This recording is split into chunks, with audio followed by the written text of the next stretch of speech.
What if I were to suggest that you play a key role in the awakening world? And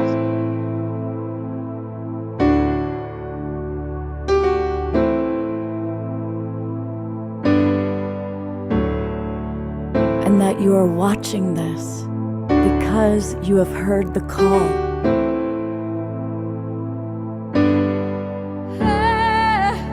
We can start right now by opening our hearts and minds.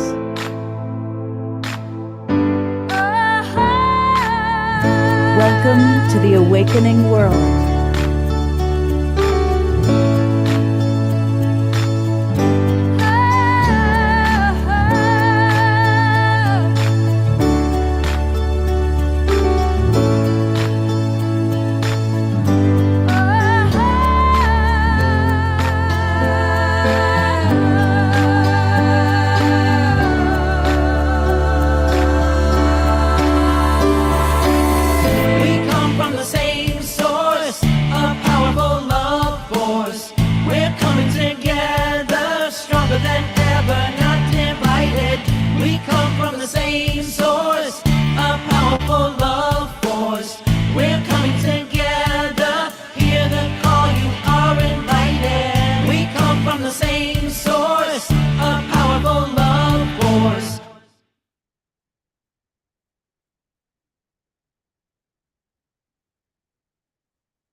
Good evening, everybody. I am Love Coach Scott Katamas, and welcome to the Awakening World. It's our Saturday night edition.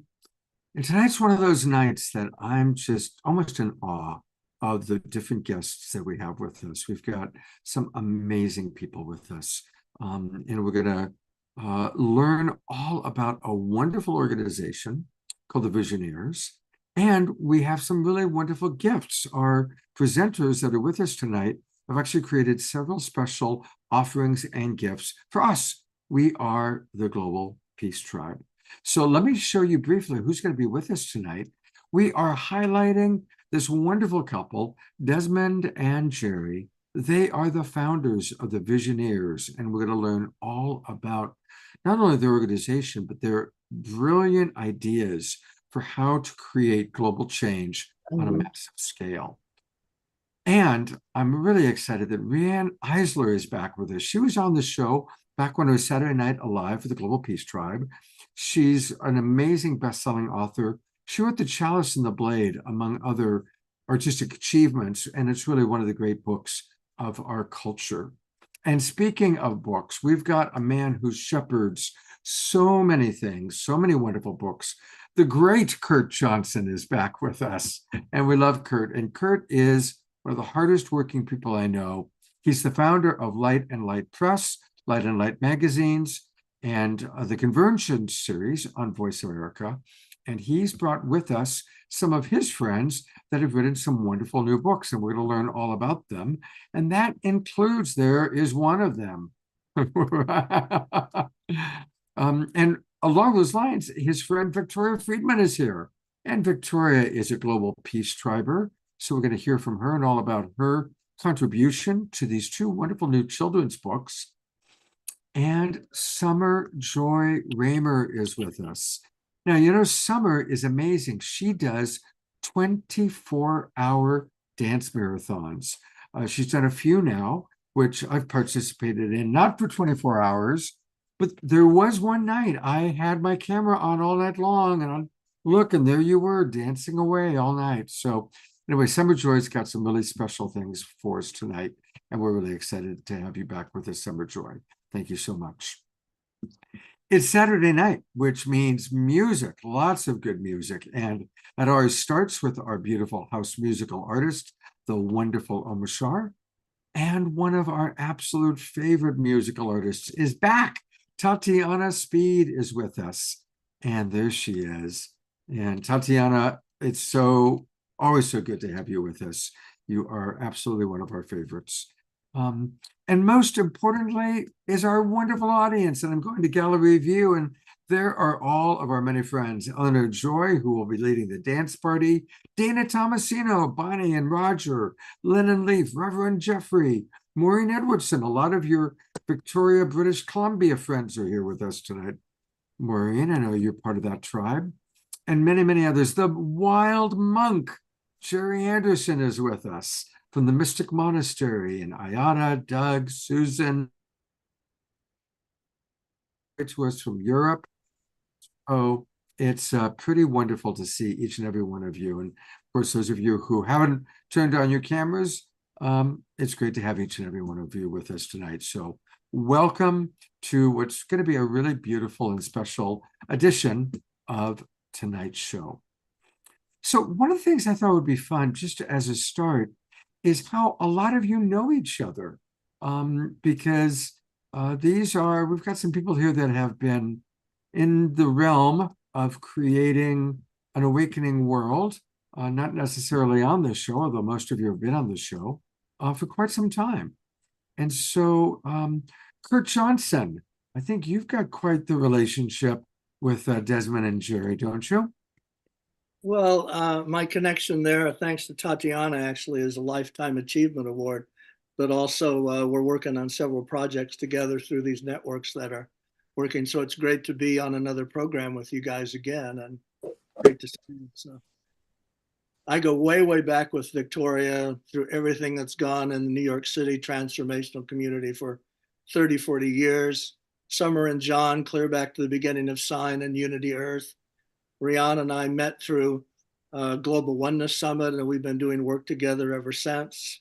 And of course, you guys that are all part of the evolutionary leaders community, we're all in the same puppy dog little pot. So it's great to see everybody. And I even know some of the people who are in the audience, because one of them just posted a welcome to me, which is lovely. Thank you so much. Oh, beautiful, beautiful. And I guess we've got a lot of people watching from Australia, friends of Desmond and Jerry, so thank you for that. You know, we were going to have Chief Phil do an opening prayer, but he must be running late. He's not with us yet. So Tatiana, I'm going to go to you in a moment for your opening song. But would you like to share with us a little bit about your relationship to the Visioneers and some of the people that are here with us tonight? Sure. Well, I was going to tell this story a little later, and maybe I'll still save it actually, but I've known Jerry and Des since I was 8 years old. They're very, very, very dear to my heart. They're like another set of grandparents that I get to have, and also two people that have deeply inspired and changed the course of my life, really. It's the reason that I know you, Scott, because of the network that Des and Jerry have opened to me, and I love them dearly. So it's really special to be here tonight with them. Wonderful. Well, we're going to, of course, be hearing from Desmond and Jerry, but we always like to start our shows with music, and we love your music, Tatiana. Thank you so much for being with us, and take it away. Sure. Well, since the theme tonight is love, the two songs I'm going to play for you tonight are love songs. This one is a song that I just wrote a few days ago for my Oasis Women's Circle. Each circle that I lead, I really tune into the group, and a song emerges. It just emerges usually the night before the circle. And I've been leading these women's circles. They've been like just a blessing in my life to be bringing forward this work that's just healing, nourishment for women. And as I brought forward the song for this week, it really felt like the frequency of divine love, and this message to just forgive ourselves, forgive each other, and walk each other home in love. So this is actually doesn't have a name yet. It's still very new, but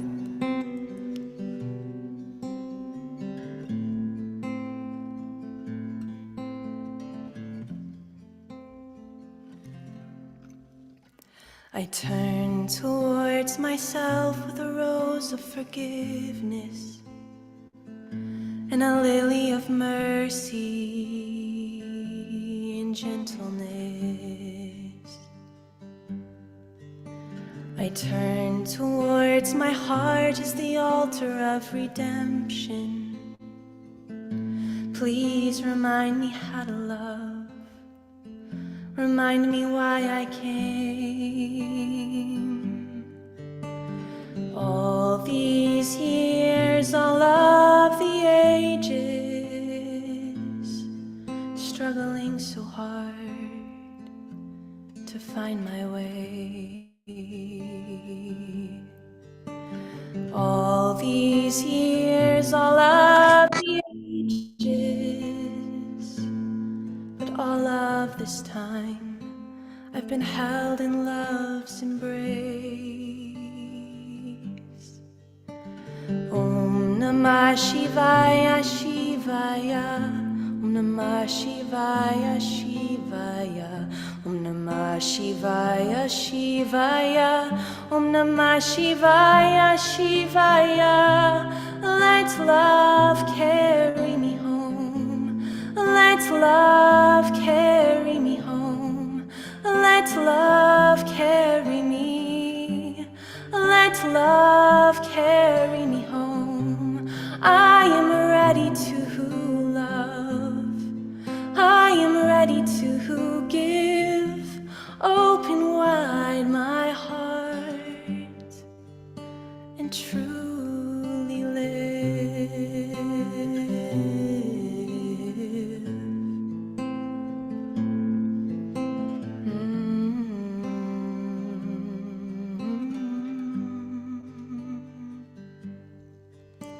I turn towards you with a rose of forgiveness and a lily of mercy and understanding. I turn towards your heart as the altar of our love. I'm so sorry for missing you so completely. All these years, all of the ages, struggling, fighting and forgetting. All these years, all of the ages, all of this time, we've been held in love's embrace. Om Namah Shivaya Shivaya, Om Namah Shivaya Shivaya, Om Namah Shivaya Shivaya, Om Namah Shivaya Shivaya. Let love carry me home. Let love carry me home. Let love carry me. Let love carry me home. We are ready to love. We are ready to see the love that's shining out from you, that's shining out from me. Om Namah Shivaya Shivaya, Om Namah Shivaya Shivaya, Om Namah Shivaya Shivaya, Om Namah Shivaya Shivaya. We are so much more than we ever knew. I see it so clearly, I see you.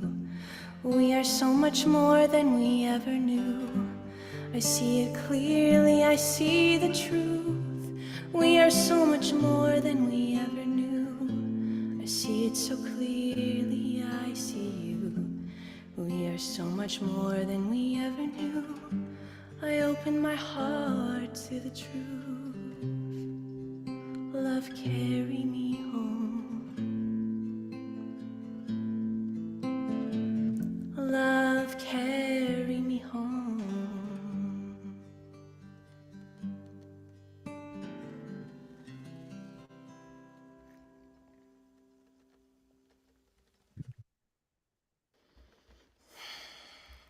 Going to gallery view. Let's all twinkle and send our just beautiful love and appreciation to Tatiana. Mm.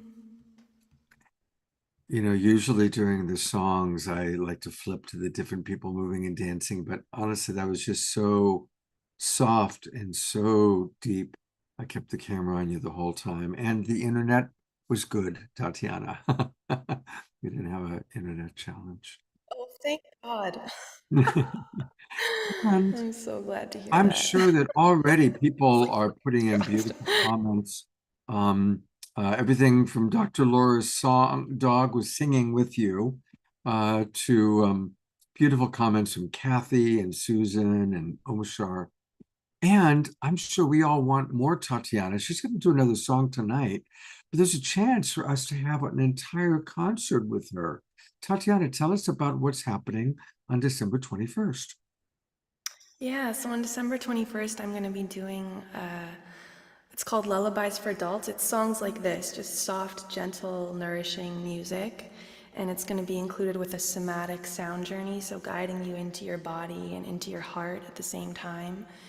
And it's something that I've been creating for a couple months now. It's a really beautiful, nourishing, deep journey into your own soul and body. And it'd be wonderful to have any of you there that would like to come. It's I think it's going to be a really sweet way to share some moments at winter solstice and really honor this time of year as well. Winter solstice feels very like a very important moment to reset, to recalibrate, to rest, to be with ourselves, and to journey into love. Because when I attune to the frequency of this time, I really do feel this transmission of love that's just like washing underneath everything. So I was so happy to hear the topic for tonight, because it's like definitely the topic close to my heart right now.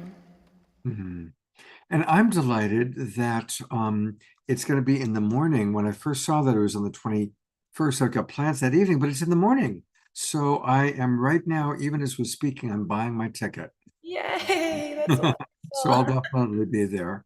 And I hope a lot of my Global Peace Tribers will join me. And again, that's December 21st. And for those of you that are watching on Facebook, I'll post it in the next few minutes on my Facebook page. I'll go ahead and buy my ticket, post it on Facebook, and then you'll be able to find the Eventbrite link where you can join us. And let's all have our Global Peace Tribe gathering on December 21st for the solstice. Yeah. Thank you so much. That's going to be wonderful, Tatiana. Thank you, everyone. Well, while she was playing, I did see our beautiful beloved brother, Chief Phil Lane, come in. Hello, Brother Phil. Hello, hello. And I have to say, wow, that was just absolutely, I'll tell you, that just took me to the inmost chambers of my soul. Om Namah Shivaya. You know, the first time I experienced that was in 1982.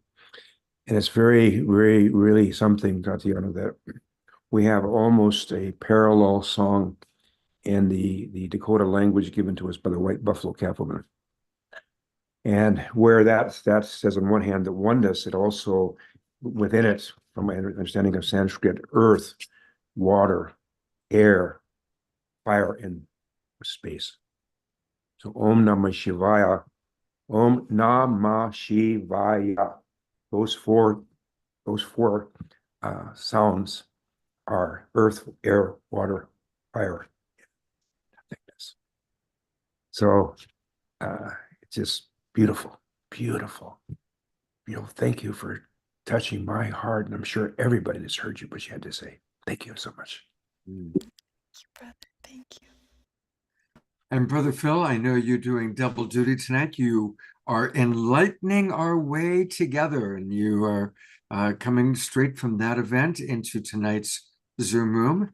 And I know that you also are one of the Lifetime Achievement Award winners from the VISIONEERS. And of course, we've got Desmond and Jerry with us.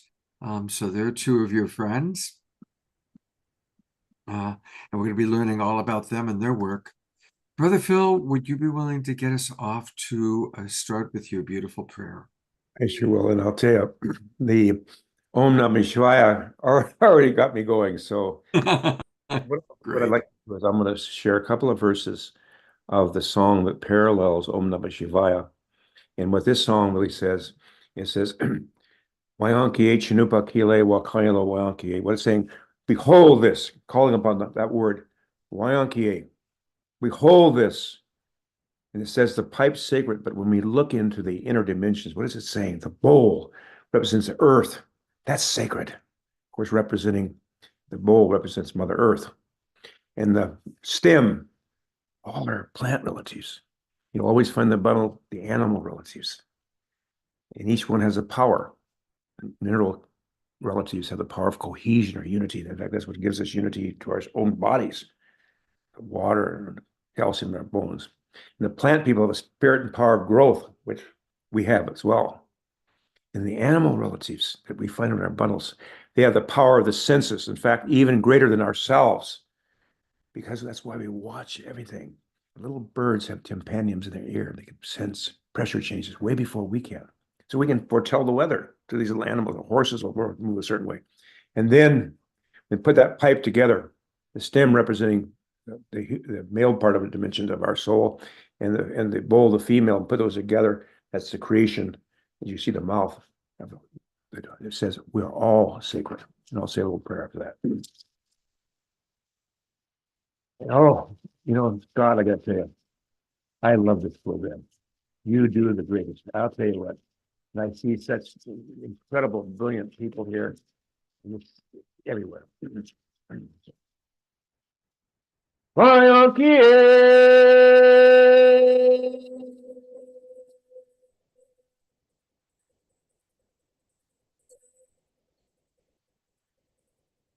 Wayankiye, Wayankiye, Wayankiye, Ganupatile, Wakayelo, Wayankiye, Wayankiye,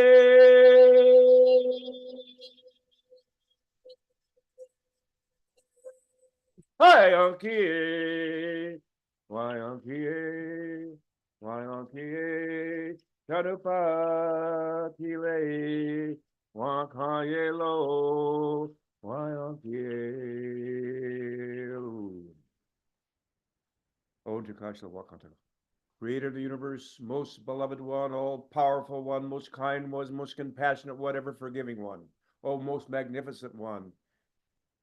Oh, ancient of days, oh, blessed beauty.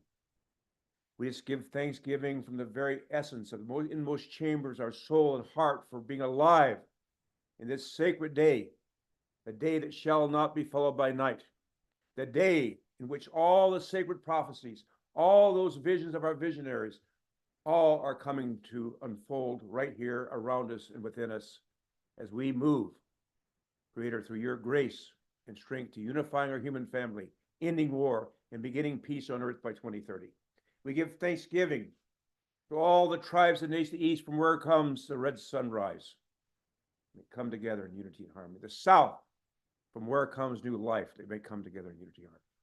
The west, from where comes thunder, lightning, and rain, all those beloved relatives might come together in unity and harmony. The north, from where comes the cleansing white snow that purifies our hearts and minds, we might be free and dissevered and detached from all except your holy power.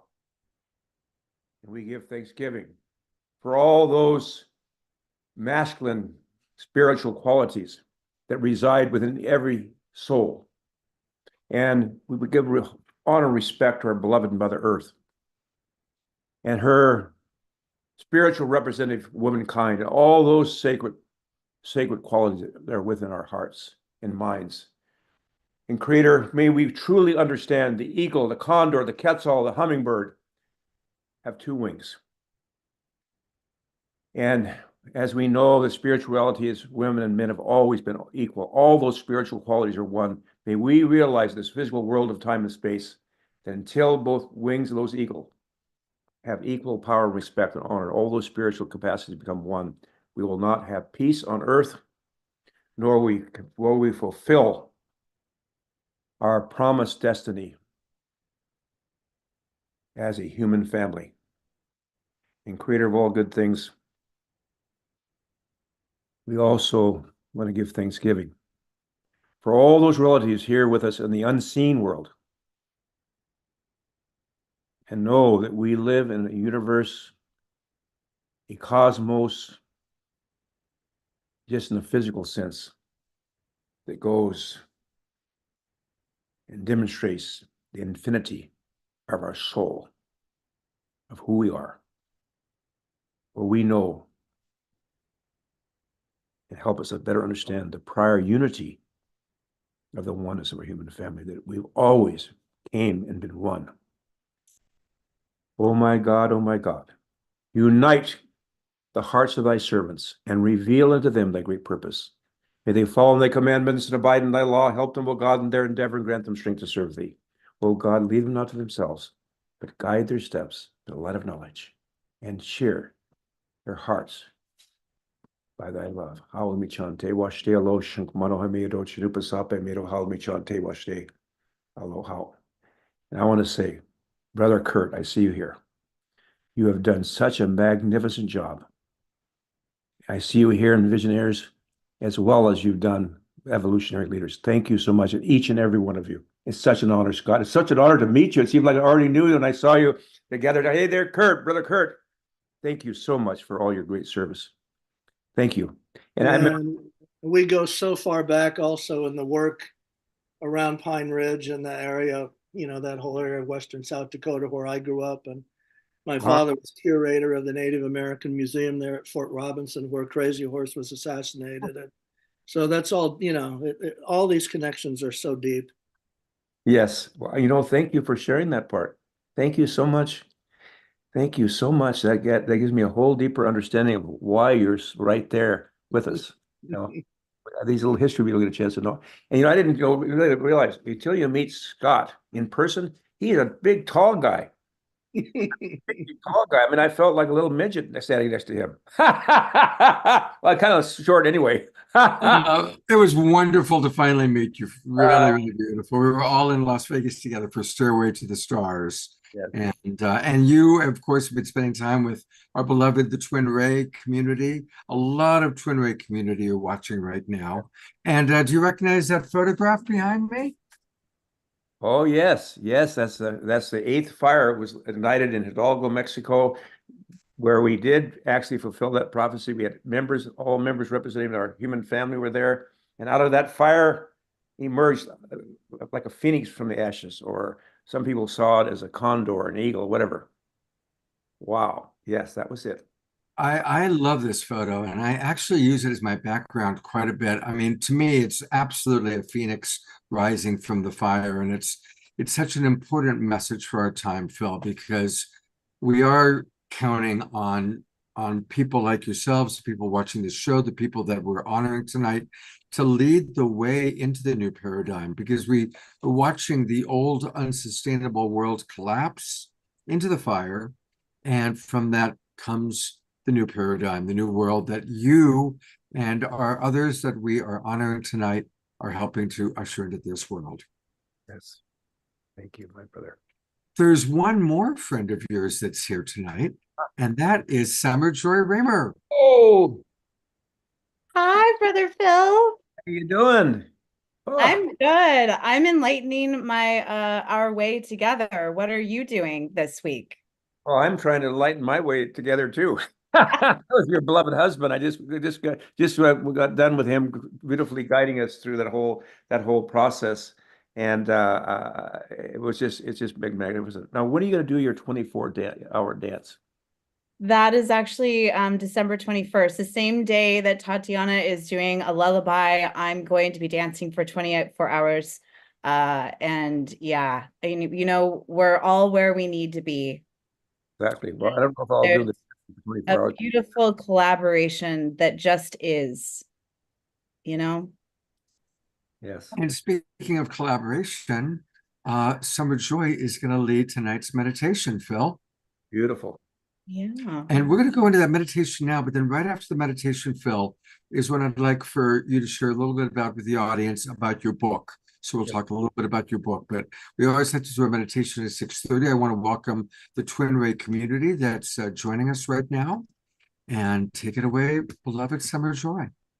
Well, it's really special to be here with Chief Phil and with so many of you. I'm in awe really to be here tonight. And I have been participating and been supporting Enlightening Our Way Together that started yesterday. Today's the second day, and I dedicate my meditation tonight to a very dear sister as well to Chief Phil, is Ejna Flory, who shared earlier today one of the sessions. I think I saw you there, Scott, actually, maybe not, about the Divine Mother. Antoinette Roots-Dato is a part of that panel. And it was an amazing experience, but I want to dedicate my meditation to a vision that Ejna shared of. And so, and she is a Lakota elder and a very dear friend of my husband and I's. We've had her in our home many times in deep medicine ceremony. So I just want to send my love to her and to the beautiful Indigenous people all over the world right now. So if everyone could just bring your hands to your heart. And I'm looking at myself. I really want to look at all of you as I get settled in. Just recognize that here, as we connect into our hearts, that we're connecting into a collective heart. So just breathing that awareness in and how our hearts are connected in one. And just bringing your awareness to your feet. Maybe just start to circle your ankles a little bit as our whole bodies are here in this space together. And just breathing in, breathing out.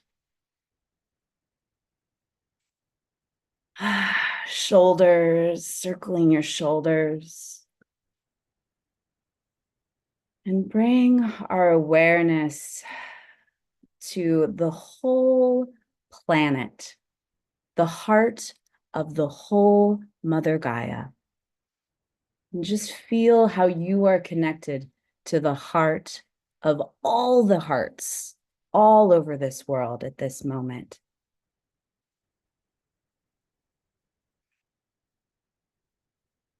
And imagine you are standing outside with all life right now. And just begin to look up above and imagine that there are these sort of whimsical, puffy clouds right above your head and right above every single human's head right now. If it's at night or during the day, these same clouds are coming in. And there's this beautiful rain that begins to fall on all of our faces. And this rain is a very special rain. It is a cleansing, purifying rain to all life.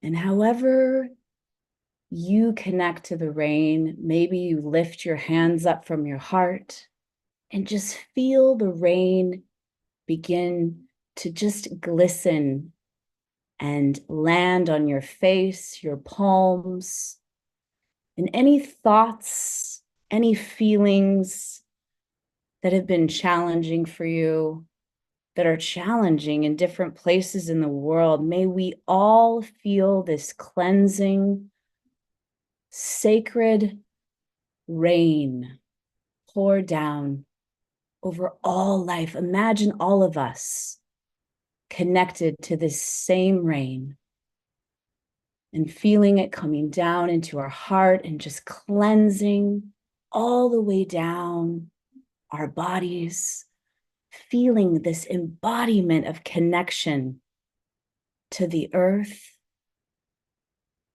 and to every single being being cleansed and cleared and rejuvenated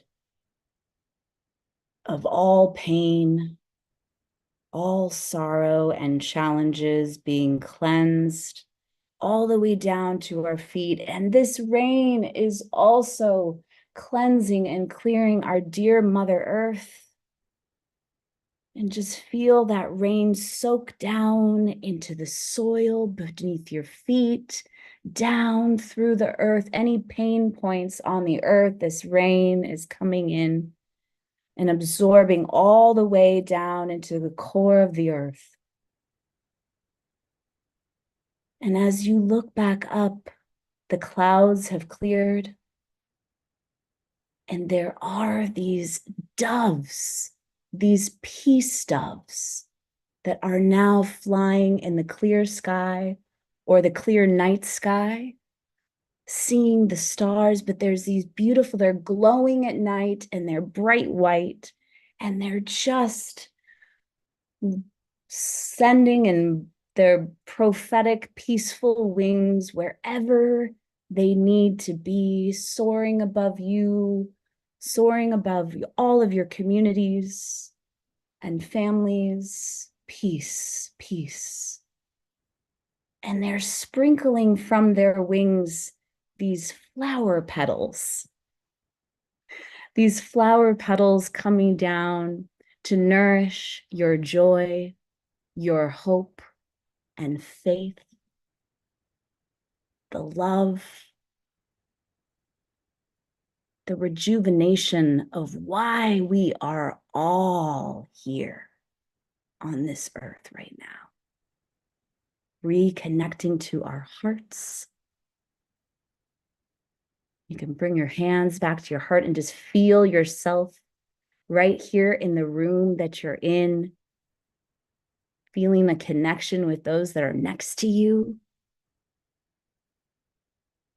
You might want to just begin to open your eyes to this love, to this peace, to this trust that you are here for very, very profound reasons.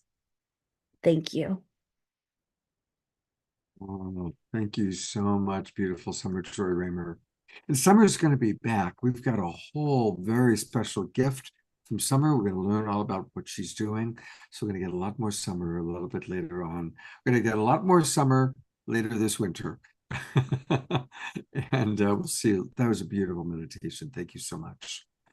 And while we have beloved Chief Phil with us, I do want to let people know a little bit about this amazing week that started yesterday, that Phil is a big part of.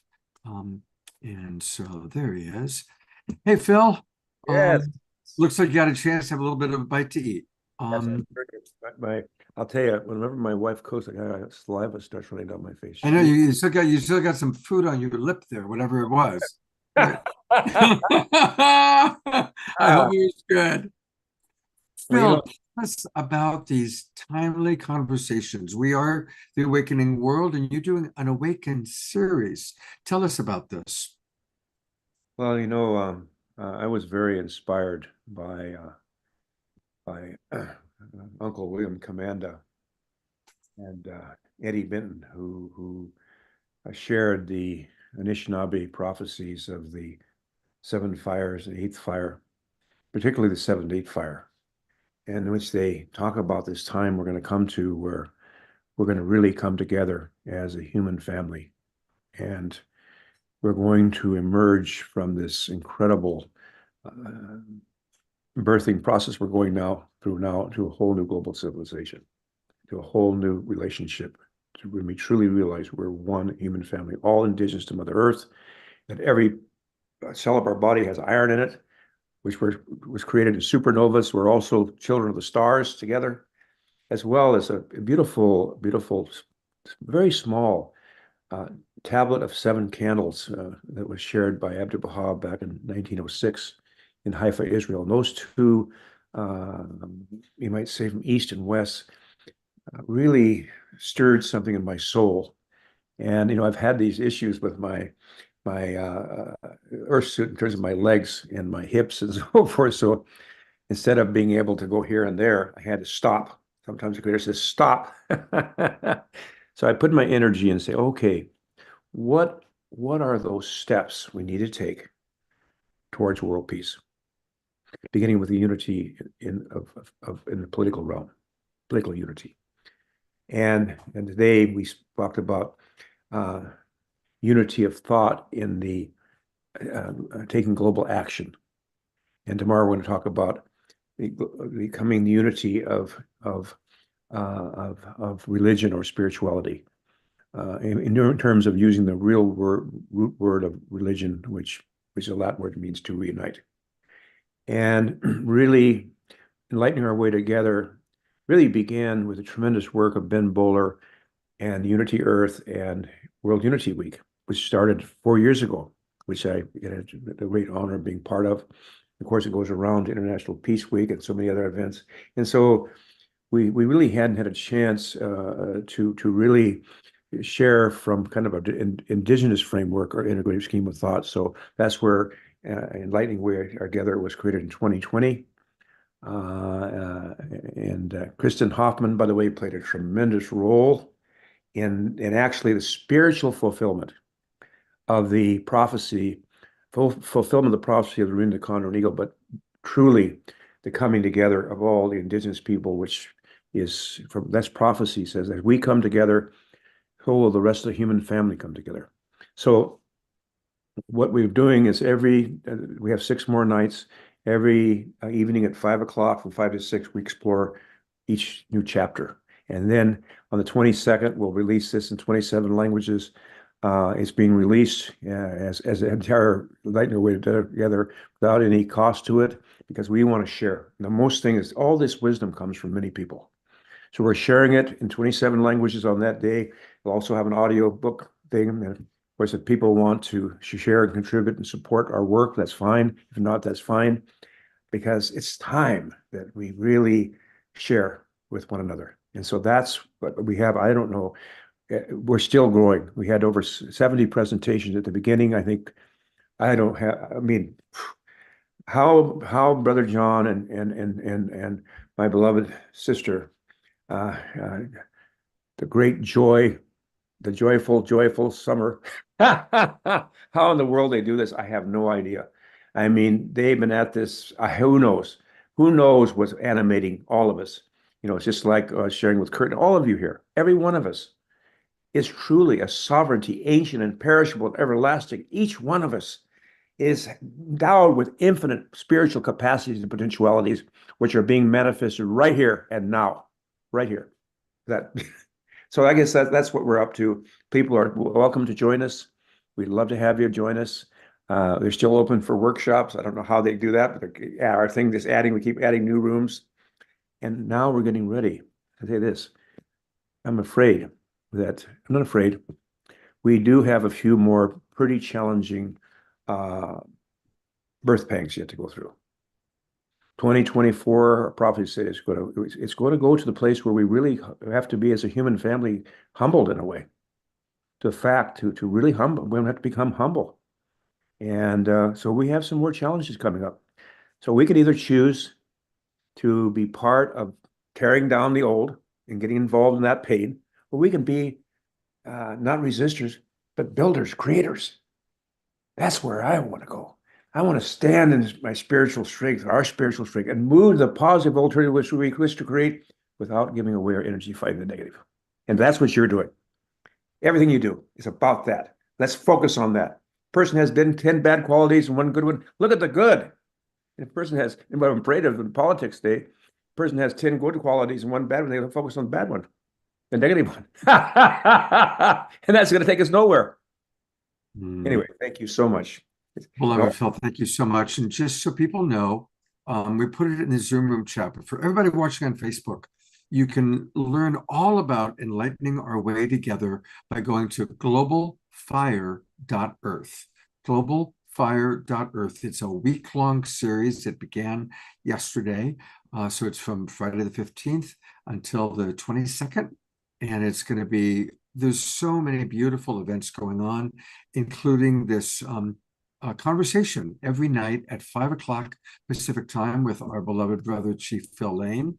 And it's all going to kind of culminate in this book that he's put together the 7 fires of global unity, and now the 8th fire has been lit. So every night at 5 o'clock Pacific time is when you can converse with our beautiful beloved brother Phil Lane. Phil, thank you so much for all that you do and blessing us with your presence. By the way, on the 22nd of this month, it is going to be, wow, what a day. What a day. It is going to be the culmination of 2023, getting ready for us to go into 7 days of quiet, and then Martin Luther King. Whoa, wow. Love you. Love you, Phil. Thank you so much. Thank you. So to transition us into the next part of tonight's show, there's so many beautiful wise elders, and I can say elder because I'm 67, so I can call some of my colleagues here wise elders. We just heard from Brother Phil. We're going to meet Rihanna Eisler. We've got Kurt, Desmond, Jerry with us. There's another wonderful elder that has been such a big part of helping us understand our world, and that's Dr. Jude Curvin. Now, she's probably sleeping right now because she's in the UK, so she's not going to join us live. But here is a beautiful video, The Story of Gaia, which is Dr. Jude's brilliant, one of her masterworks. And we're going to watch this video. It's short, and then that's going to lead us into the next part of the show. Enjoy.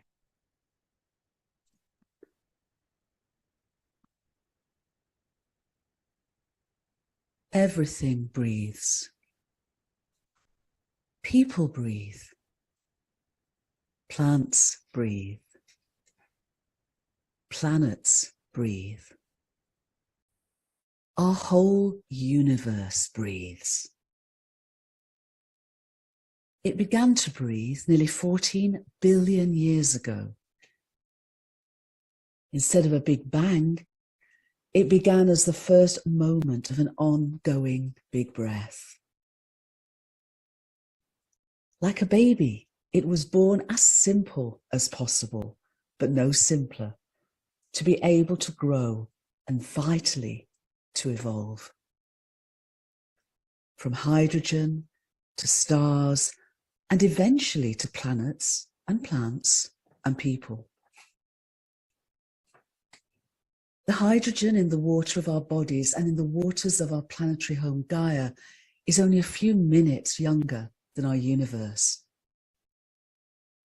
All else that makes up us and Gaia was created in stars billions of years ago. Our story is the story of our universe. Yet, what really is the reality of our universe? And who really are we? Scientific breakthroughs are discovering that our entire universe exists and evolves as a unified entity, with everything related to everything else.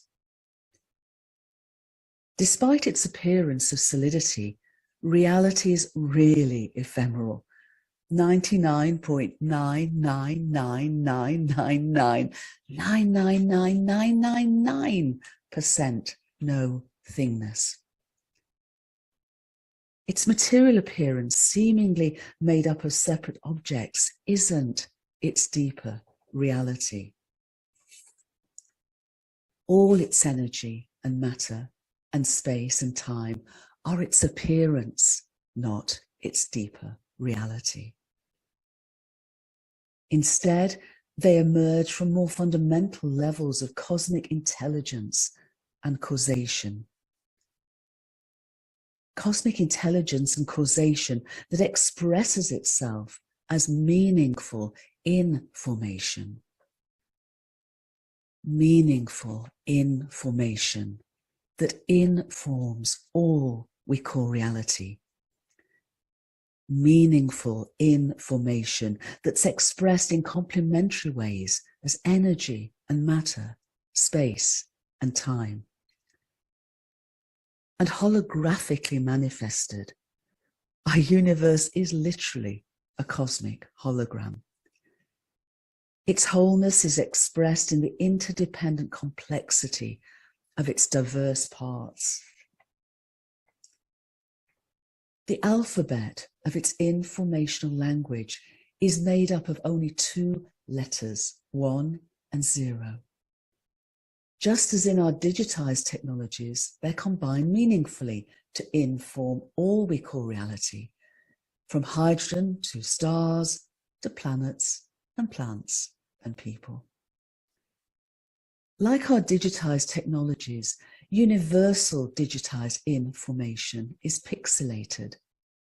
The scale of our universe's pixelation, though, is more than 1 trillion times smaller than our best high-definition technologies. As small as to the size of an atom is to our entire universe.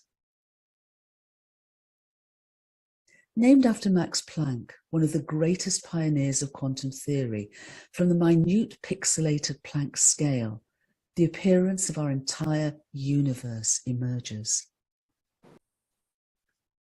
The dynamic informational patterns and processes of its wholeness are being discovered at all scales of existence, from atoms to our entire universe, and through many fields of research, ranging from physics and chemistry to biology and the studies of collective human behaviors. Instead of a great thing, our universe is a great informational thought in the infinite and eternal mind of the cosmos. We don't have mind and consciousness. We and the whole world are mind and consciousness. Beginning 13.8 billion years ago, not in the implied chaos of a Big Bang, but as the first moment of a wonderfully fine-tuned, beautifully ordered and ongoing big breath, our unified, conscious and essentially living universe exists to evolve. As space expands from its minuscule birth and time flows from past to present to future, its profound evolutionary impulse from simplicity to complexity and ever greater levels of diversity and self-awareness is not random, but informationally and purposefully guided. We inform and are informed by our entire universe. We are its microcosmic co-creators. We are family members of its vast communities of life. This is who we really are. Our planetary home Gaia has evolved for 4.5 billion years. Over all this time, collaborative and co-evolutionary partnerships have continued to evolve on a planetary scale. Scientific breakthroughs are revealing we are self-aware beings belonging to an evolutionary and conscious universe and an evolutionary and conscious planetary home. The new science of this emerging whole worldview is a science of love, of interconnectedness, of interdependence, and of interbeing. Yet, we've forgotten that we're inseparable from each other, Gaia, and our whole universe. As a result, we've come to a tipping point as a species and as a planet. To survive and thrive, we can't go on behaving as we have been. This is our moment of choice. We need to wake up and remember that we're inseparable and realize that now our own conscious evolution is a vital part of Gaia's own evolutionary progress and purpose. The new science of love is showing that we are multidimensional beings with natural, supernormal superpowers of intuition, and much more. This is who we can remember we really are. This is who we can evolve to become.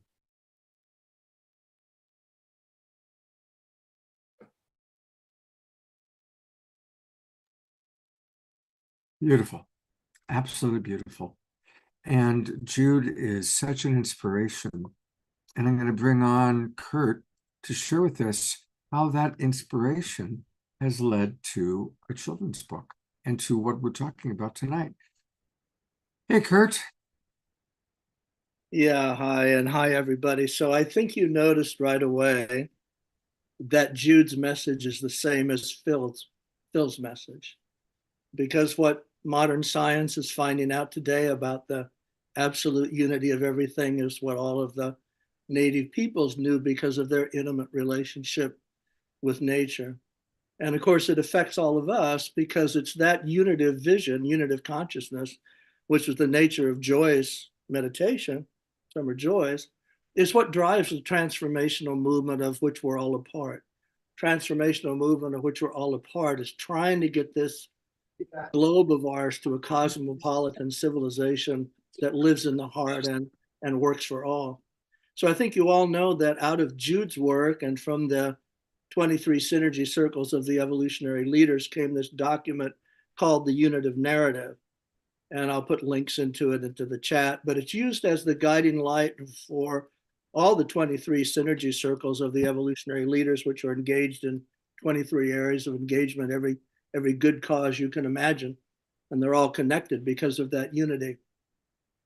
And of course, that was so intimately connected into Rian's work and Rian's whole legacy, because the question that Rian asks is, how do we get to partnership consciousness?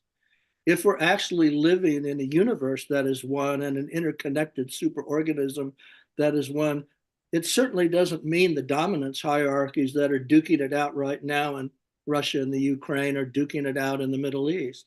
It actually is about partnership consciousness, and that's what Rian's been the champion of. So, cutting to the chase, we ask the question then, how is this story told for children? How is this story of the one brightness, of the oneness of everything told for children? And how we get out of dominance hierarchies into partnership consciousness, busting that fog, which you'll see is the name of the second book. How do we get there? So we ask, what does that story look like for children? But actually also we ask, what if all the children in the world, for Russia, Ukraine, all over the Middle East, had been told that story and not the stories about this that they had been told?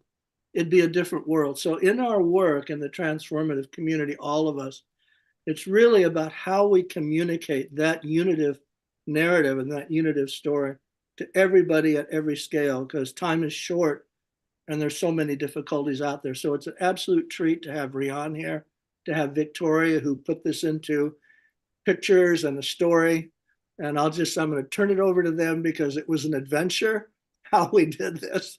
And it was fun too. It was also fun. So over to you guys. Well, thank you so much, Kurt.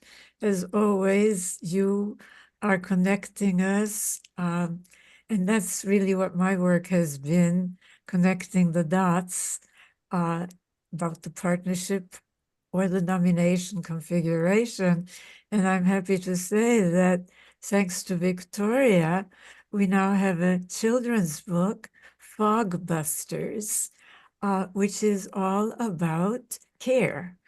Because what holds us together is really caring connection, isn't it? And that is something that children know.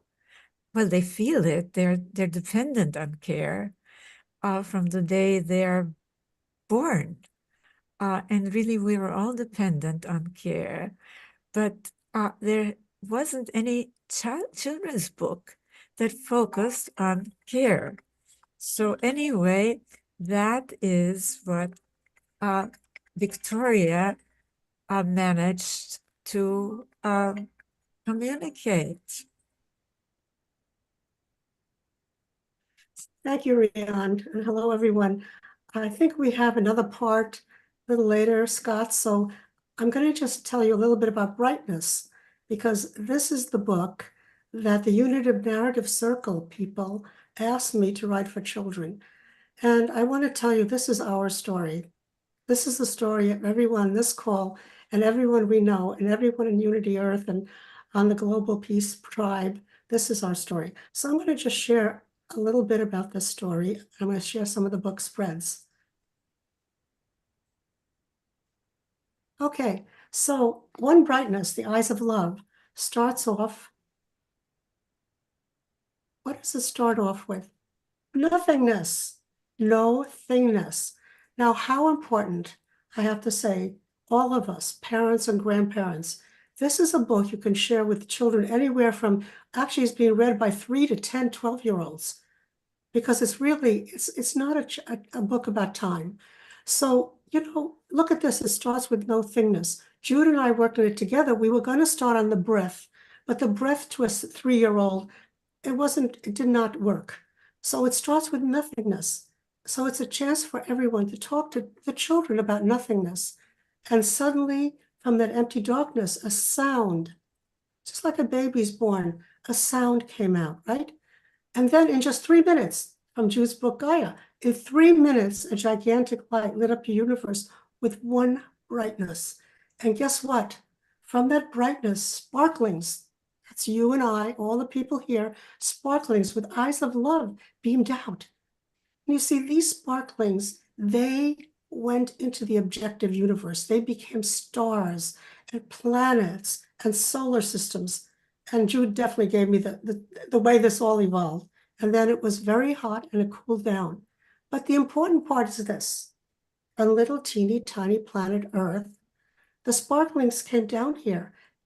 And guess what they manifested in here? In the objective world, in the world that we see, in the evolution. Birds and dinosaurs and apples and water and fish and diamonds and you and me. And you and me, we are part of that universe. And we were all different characters, but guess what? We all knew we were one brightness. But what happened? What happened to all of us on this earth? Because we're sparklings of one brightness, guess what we do? We create. It's our nature. It's our very nature to be creative. So we created so much. We are such a creative force. Just look around. So we created skyscrapers and Legos and Squishmallows. This is a Squishmallow. It's the nicest toy now. It's been very popular for kids, and Legos. So we did all this, and guess what happened? We turned our eyes away. We got so excited. We're very young. You don't blame us. You cannot blame a child. I just want to ask everyone here, would you blame a 5-year-old for all the things that our species has done? A big question in our team. Our team went through this question. Would we blame, because a lot of blame goes on the human being. So would we blame that? A very big question. These have very big questions in them. So we got busier and busier. There's a grown-up in front of a computer. And guess what happened? A fog came in. A fog. Unconsciousness. The separation from brightness. Foggier and foggier. Everyone felt separate. We wanted more, right? More money, more toys, more pizza. Everybody felt alone and scared. The animals looked sad. Look what happened. An opportunity for you to talk to the children about deforestation. Now, I would not talk about deforestation that way. I would say, some people, they got so much in the fog. They got so much in the fog that they started tearing down trees and putting plastic in the water, and see the rocks are gloomy. Everything turned gray. And some people didn't care. They didn't care. That's the way it is. It's okay. I'll live with it. But some of us decided to look into the fog, right? Are we going to look into that fog? All of us here, years and years of staring in that fog with our eyes of love, looking at those seeming monsters, because, no matter how dark and spooky it may appear, one brightness is always here. Now, I cannot tell you what happened because we saved the day. So you'll have to buy the books on Light and Light or on Vista View, my website. And And don't worry, it's a So not-for-profit. it's not for profit. Yeah, so I just want to say that it's just such a joy to work with this team that we work with Rian. We'll tell you Fogbusters in a little while, okay? Fogbusters, that is a story, okay? So that's all, and I hope you buy the books. Buy the books for your children and grandchildren, because it's a real opportunity for them to speak. And the frequency of evolutionary leaders, the tonality, the mind print needs to be seen by children. Children have to hear that, because you know what they're hearing? They're hearing relative materiality all the time. And it's in the sound, it's in the frequency. But So thank Victoria, you are all you for are you listening. going to show some of the illustrations, your wonderful illustrations from Fogbusters? I Yeah, I think we think come back. Scott's going to guide us on when we graduate from One Brightness to Fogbusters. So Scott, tell us how Yeah, you what I thought work we would with it. do, we're just going to take a brief 5-minute break because we haven't heard Omoshar music yet. Yeah, well, then we'll do And we can't go too much longer than an hour without some Omoshar. So we're going to have a quick song from our beautiful house musical artist Omoshar, and then we're going to come back and focus on Fogbusters. But Victoria, that was a really beautiful presentation. A little bit of a tease, leaving us there in the, in the middle there. But I think you did a beautiful job of their beautiful animation, and what a wonderful story. So we will be back with Rian and Victoria and Kurt and learn all about Fogbusters, but it is time to put on our dancing shoes, everybody. Well, I'm not too sure about dancing shoes. I was I will definitely buy those books. I have children around me who need to hear that. And I was kind of lulled into a bit of a lullaby there, Victoria. And yes, how profound. And imagine if we had been given those books at birth or in the first few years, we wouldn't have had to sort so much stuff out. Anyway, here we go, and let's see what happens.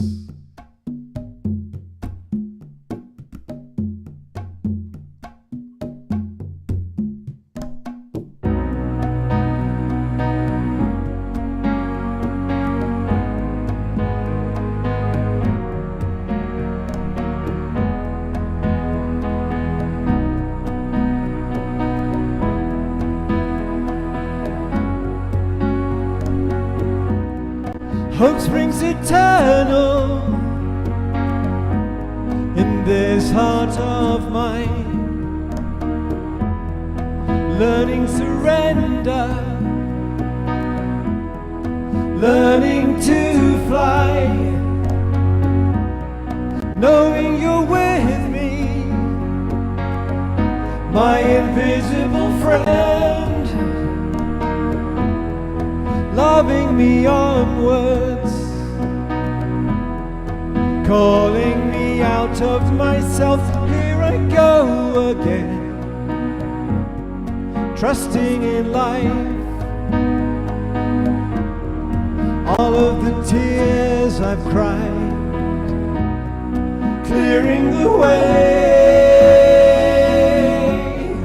All that's been said and done is turning to dust. And now that I'm here again, I will sing praises to the maker of my life.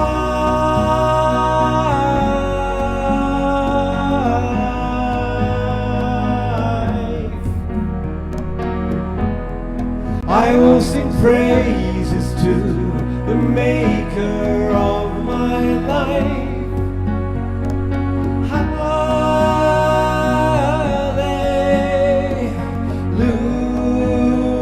Hallelujah.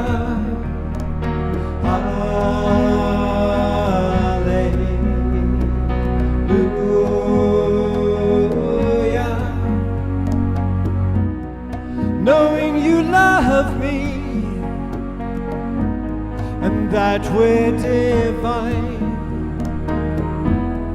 my heart is open, my heart is thine.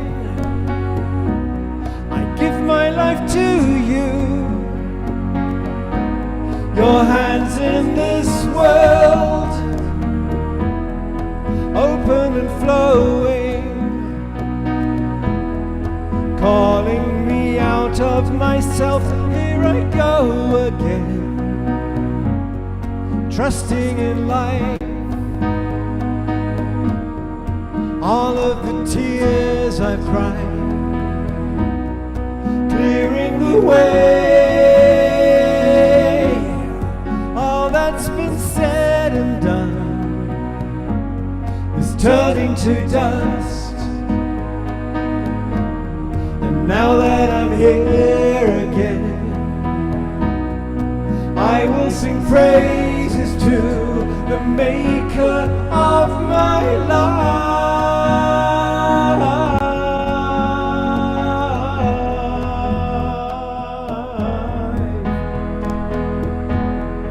I will sing praises to the maker of my life.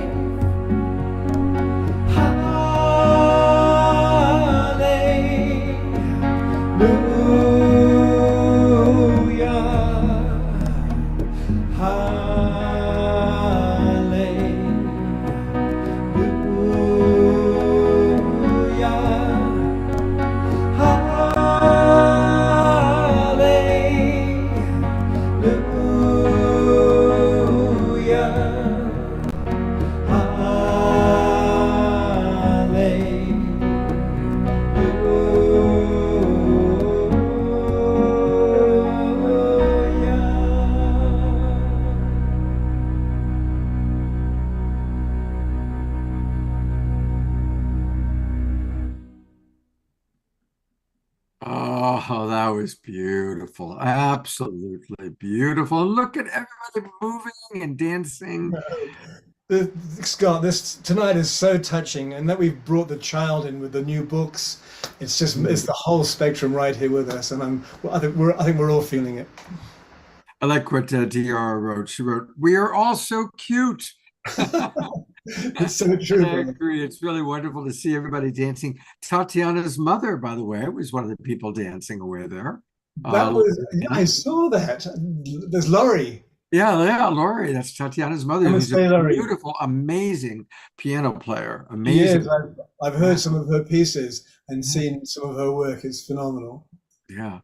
Hey, speaking of phenomenal work, I want to remind everybody that you can get all things Omashar at his website, and his website is his name, omashar.com. And of course, he's on the Global Peace Tribe with all the shows that we do. But what we really want to do is we want to go to Bandcamp. And Bandcamp is where you buy his albums, gets the best royalties, and we all want to support our beautiful beloved brother Omashar.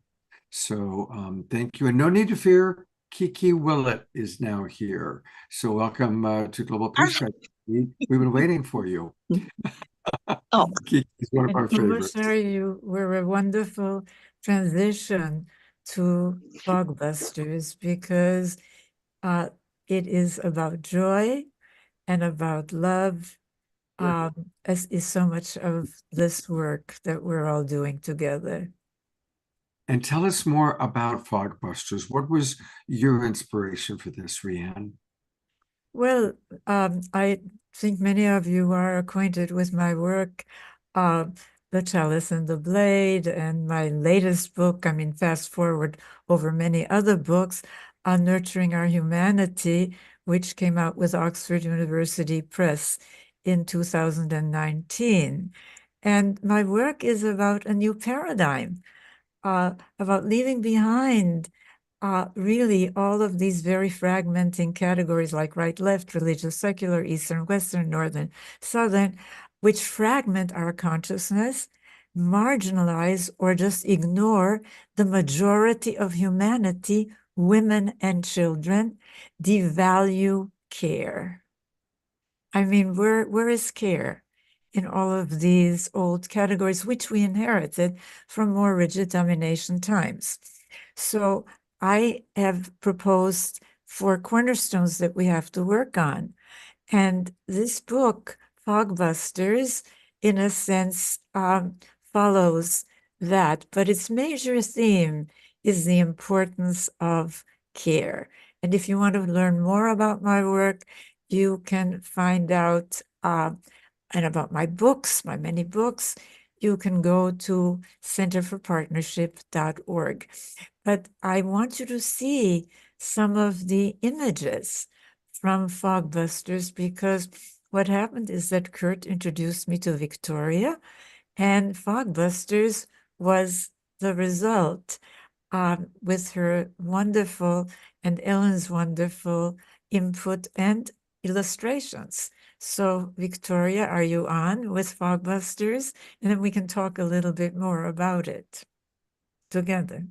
I sure am. And it's so incredible to work with Rianne and our whole team. This was a party.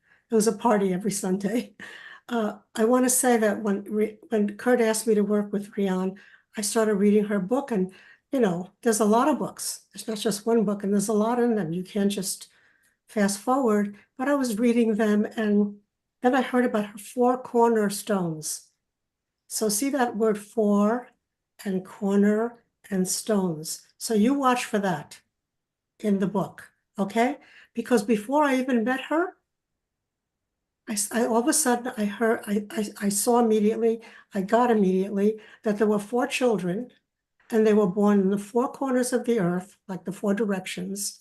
And there's a lot about the stones. So when I met Rianne, I just said, I don't know, it's already coming. The story just flows out. So I want to show you a little bit of screen share on the Fogbusters. So, oh my God, this is the wrong thing. I'm sorry, Rianne. Okay. So we don't have the dialogue here, Rianne. For some reason, the same problem. So Fogbusters also starts in one brightness. One brightness. Where are the pictures? You don't see the picture? I'm not showing No, it. I do not We're not see seeing the pictures, no, pictures. Victoria. Oh, God. I'm sorry. Do you want to do something else and come back, and I'll try to find them? I thought I I'm had. sure. Hey, Well, I this tell is you, I this think is that Victoria's illustrations of the book are wonderful, and I'm sorry that we don't have them for you here, Oh, but it is the story. And Victoria, I'll tell a little bit of the story while you are looking for the illustrations, okay? And perfect. what happens is that it does start with this wonderful planet of ours. But then this fog comes in, and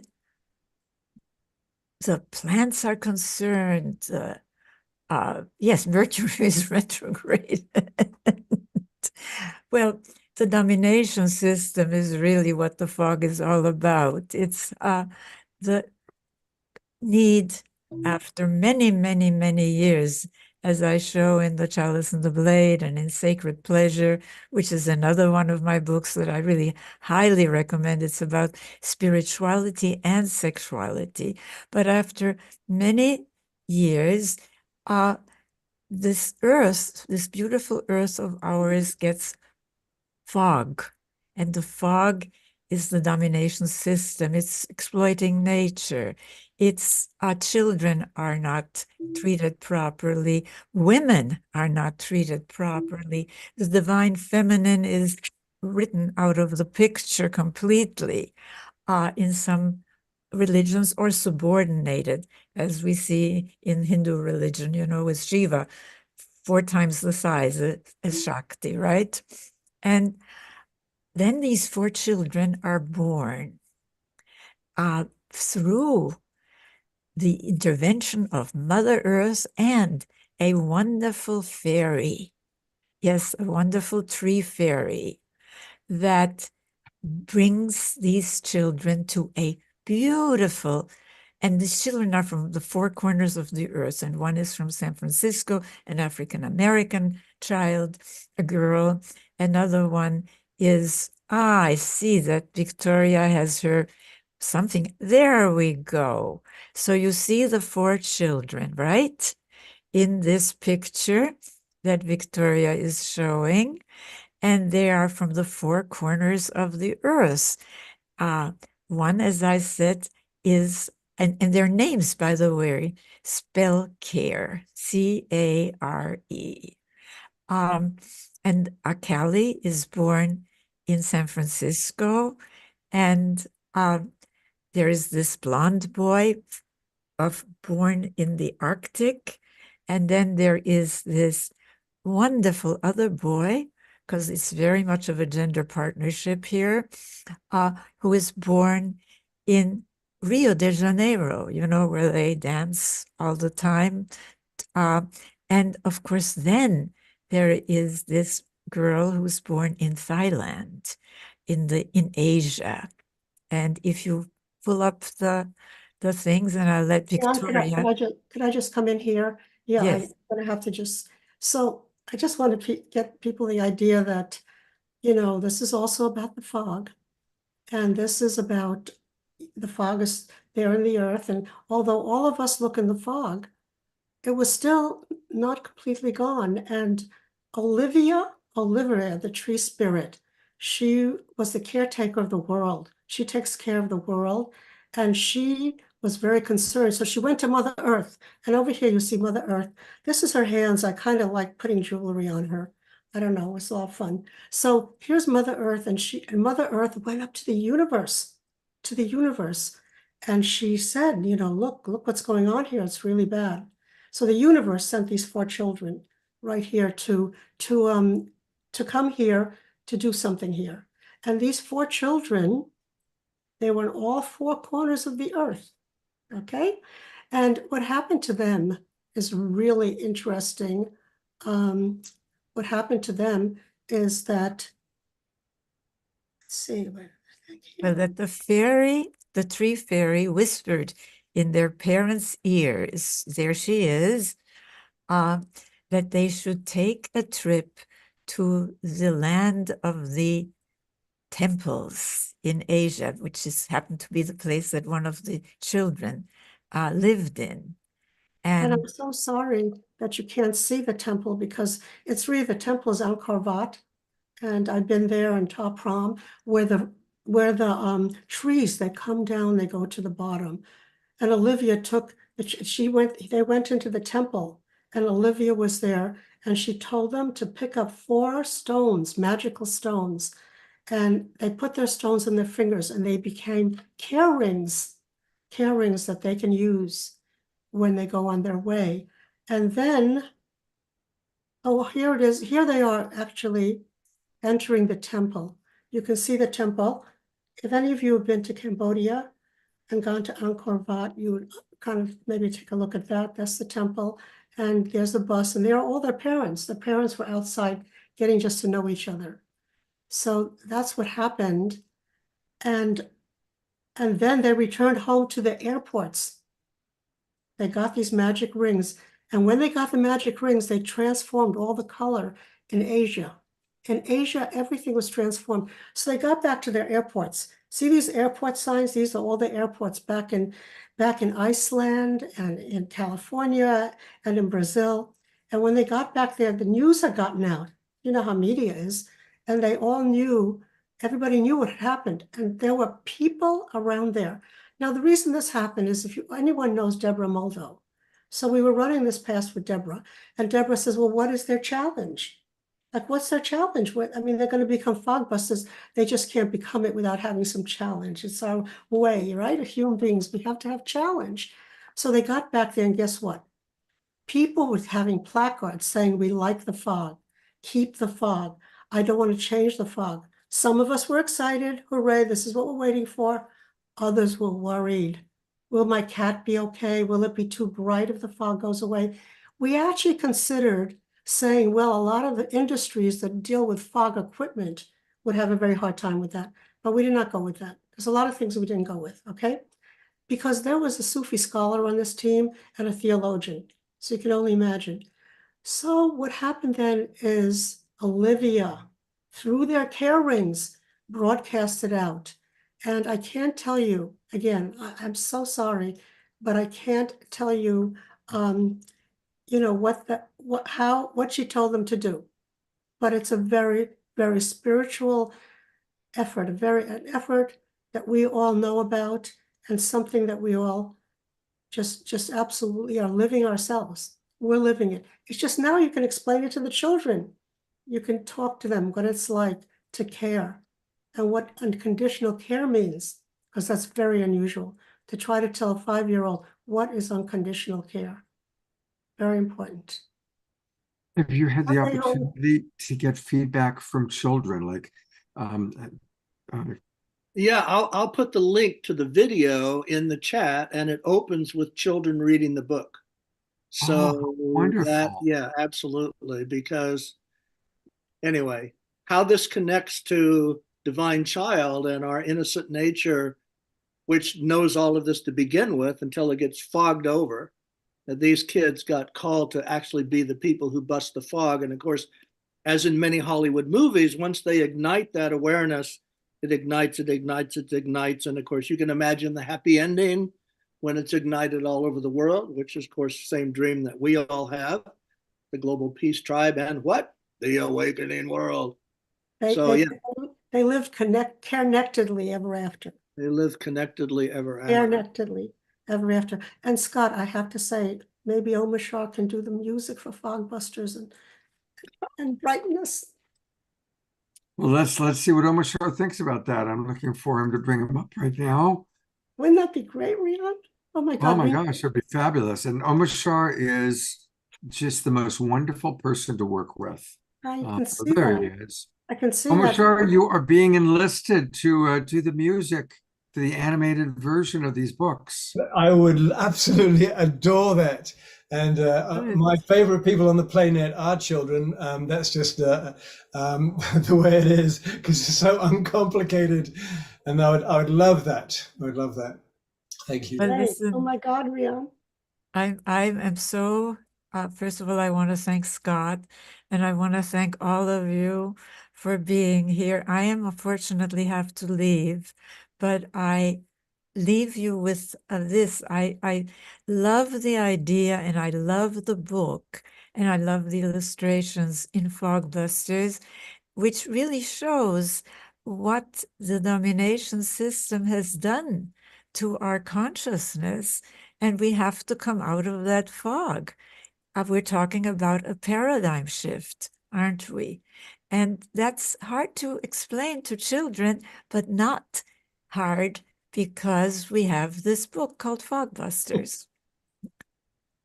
So I'm going to go, and thank you so much, Scott and Kurt and Victoria and all of you here for being here. And arrivederci, as they say in Italian. See Thank you you, later, Rian, for your alligators. beautiful Bye-bye. lifetime of work. Thank you so much. Thank you so much. Bye-bye. What an Yeah, honor. and I'm putting the link into the chat to the book launch video, because it starts with all of these children reading the book. So I'll stick that in here.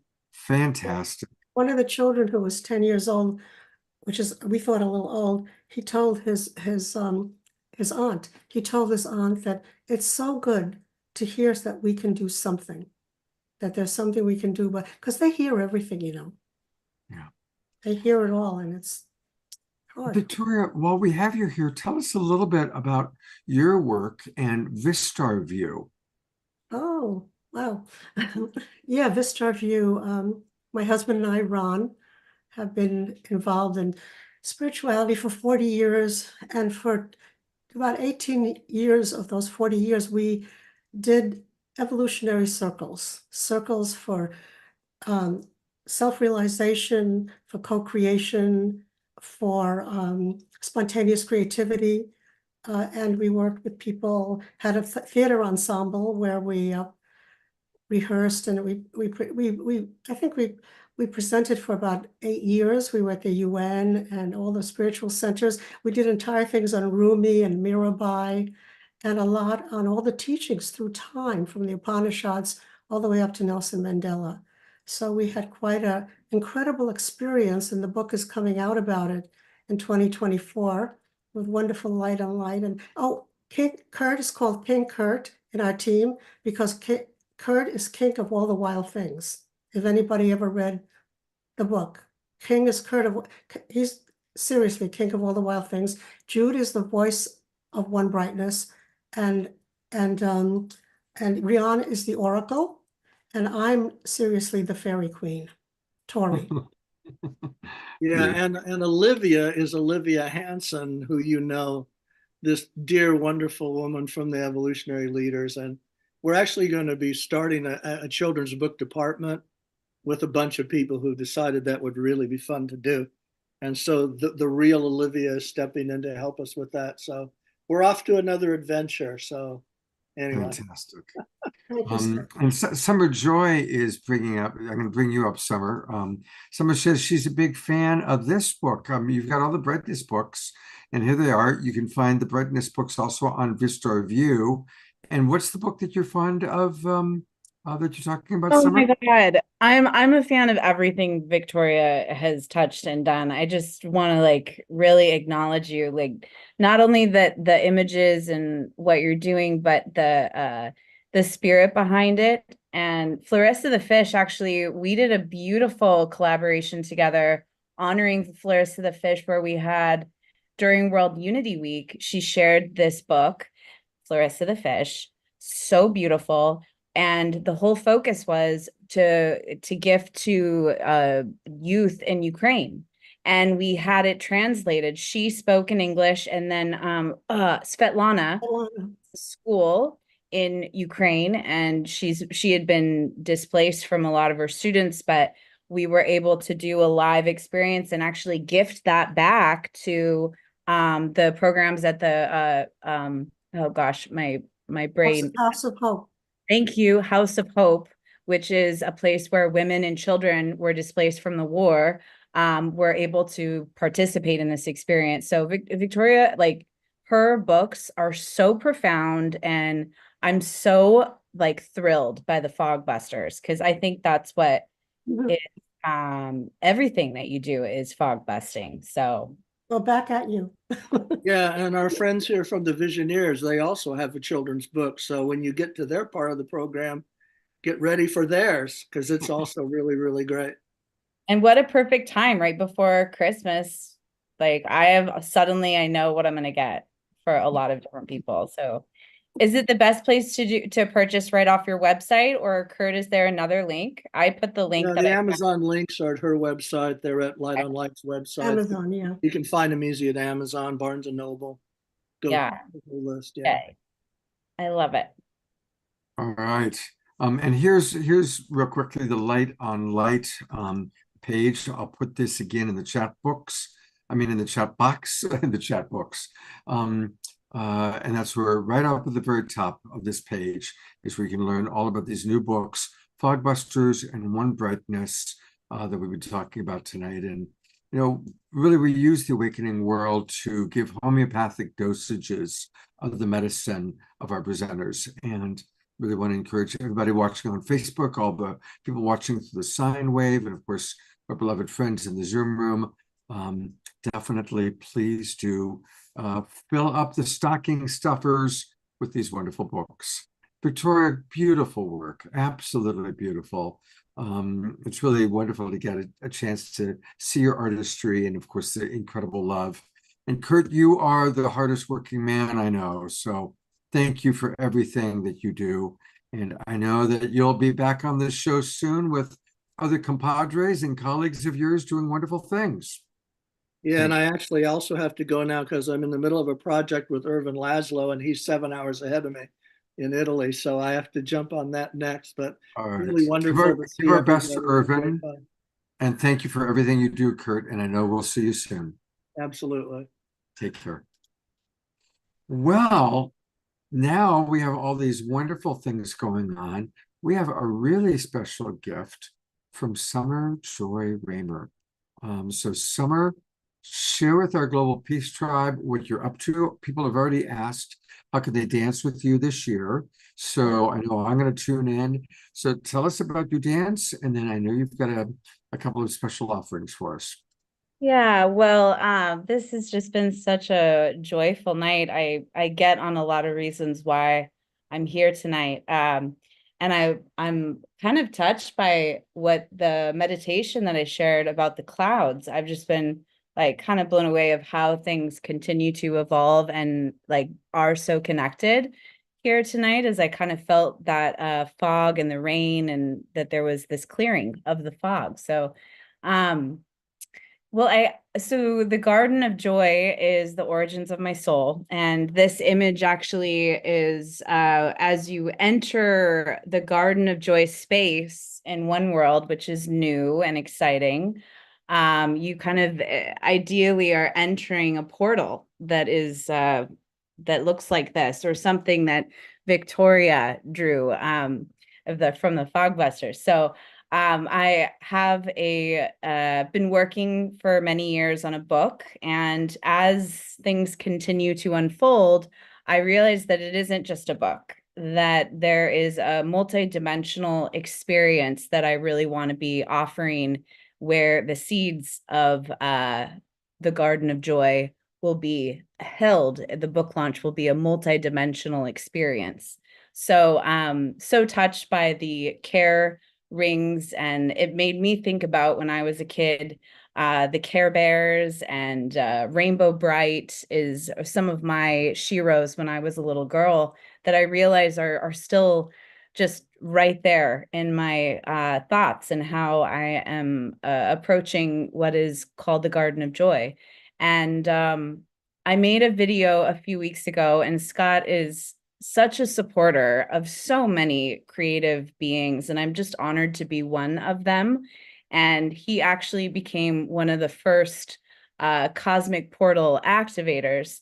So I decided today that I would actually create a special gift for I was imagining, you know, how Oprah would come out with her favorite things, and everyone that was sitting would suddenly under their seat are all of Oprah's favorite things. So I kind of felt like as if we were sitting in a circle with Scott, that you would all be gifted and showered with the Garden of Joy. That I made a special article for Scott, my cosmic portal activator brother, and for the Global Peace Tribe. So I share that link. I don't know if you have that link. You're welcome to put it in the chat, Scott, now.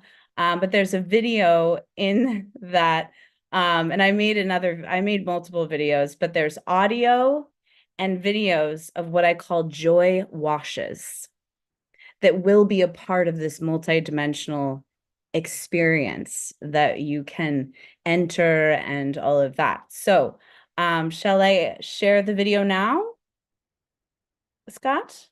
Or is there any questions you have about the video? Or why don't you show the video? I'm putting the link into the Garden of Joy gifts so people can so check everybody those out. gets the Garden of Joy, gets everybody. Woo! Anyways, I just wanted to have a little Oprah moment. Thank you so much. Yes, you're welcome. Everybody gets the Garden of Joy.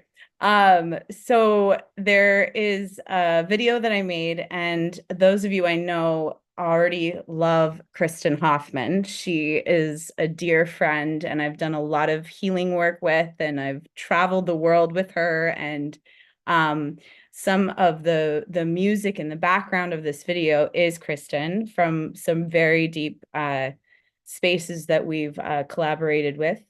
And it's about the news of my Garden of Joy kind of landing in One World, which is what Enlightening Our Way Together is held in One World. So there's a lot of synergy here tonight of different things that we've already heard about.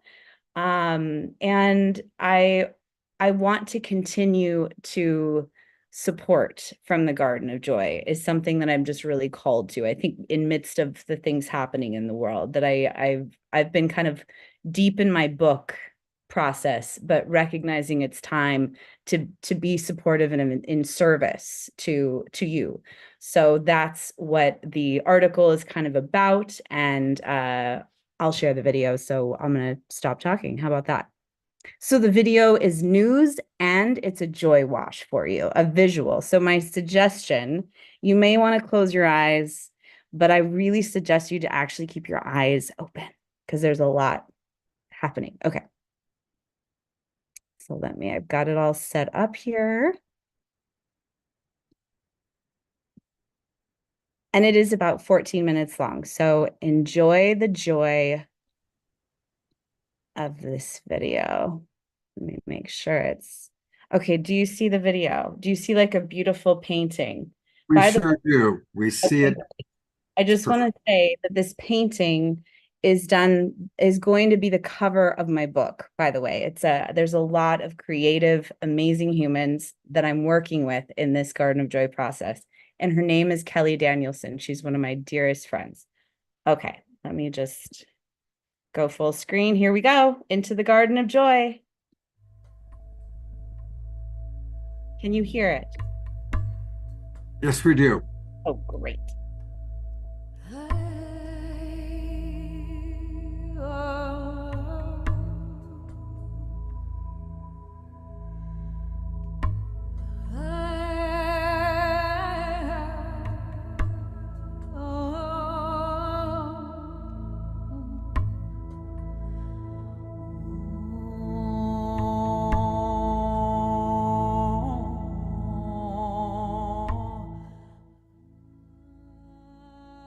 Hi, everybody. I just want you to know, One World, this is a really special moment. I'm here with Charles Betterton, who's one of my dear, precious patrons of the Garden of Joy, as well as my husband is in the background. He's an angel in the background here. And I just really want to take a moment. Right now is 11/11. November 11th, and it's 11/11 EDT. So I just want us to take a moment. There's such great power and in that all of those 11s to hold at this particular moment.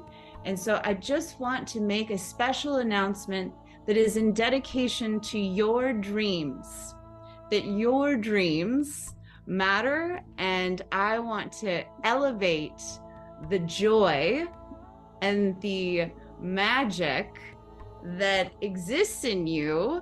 And so I'm actually having a special announcement that the Garden of Joy has come home into One World, and there is a special space now dedicated to the Garden of Joy. I know, it's really exciting. And I've been working on it for the last couple of weeks. And there's a really exciting kind of new adventure and new tier levels for patrons that right now I'm actually going to open up, and I'm going to share the link with you that's interested in coming into the Garden of Joy space, learning about what's kind of the next evolution of this incredible book project that I've been working on for a couple of years now, working with amazing artists. And I've got some reveals and some really cool articles. There's 2 articles. One article is really about kind of where we're at right now, which is the book is still brewing.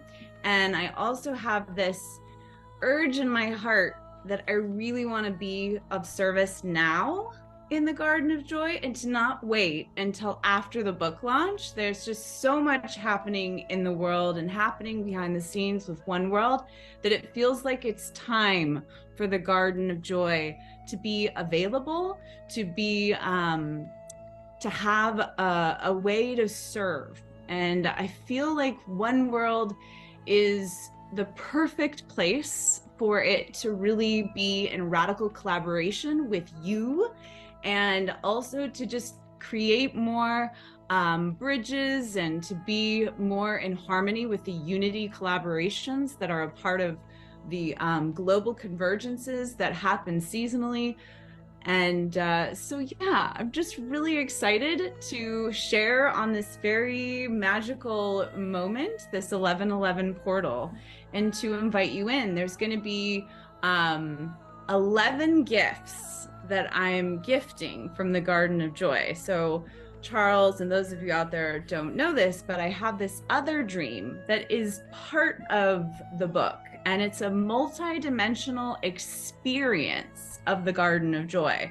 So imagine if you've ever been to a Meow Wolf Meow Wolf is this really cool interactive experience that you can physically go into, and it's kind of like takes you into different dimensions, and it's kind of looks like my background here, but there's like physical spaces and you move through, and it's just a really playful, powerful experience.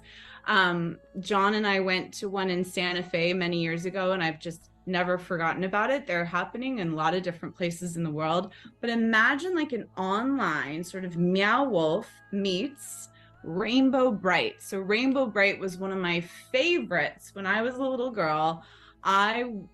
There was someone that like made a costume for me for Halloween, and I like love Rainbow Bright. And I realized that there's a lot about what we're excited about when we're children is so alive and connected to who we are as adults. And so I'm recognizing that there's this going to be this like rainbow, imagine like a rainbow highway that you enter, and it's this online experience, and there will be magical little gems that you can grab and have these little tastes, these little joy washes from the Garden of Joy. And so my dream is that that will be developing, and it will be setting sort of magical seeds and foundation for this multi-dimensional experience of my book. So that is a part of it. There is a new tier level that's called a cosmic, I might need to look, cosmic portal activator. And that is at a $60 a month. And as the gift of the first 11 gifts that I'm giving tonight, I'm actually going to be giving 11 every month to these cosmic portal activators that are really going to be helping seed this website experience that will be connected to one world. So that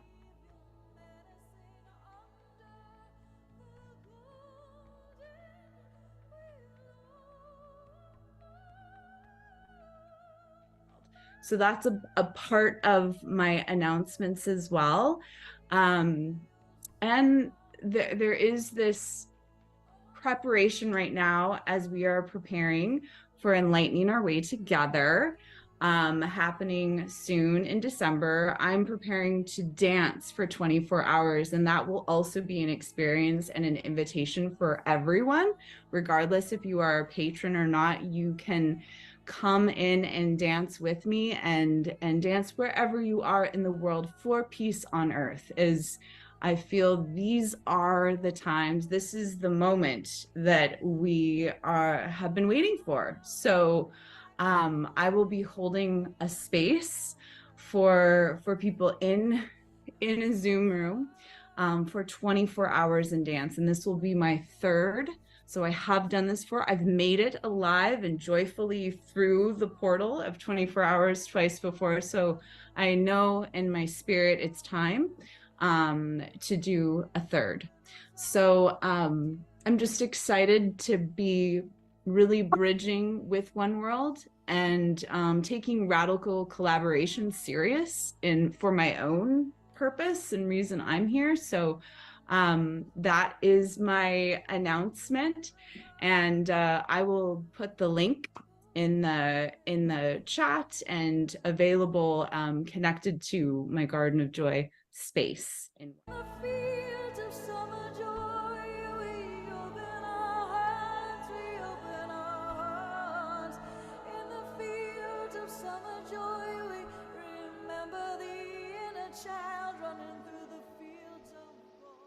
Feeling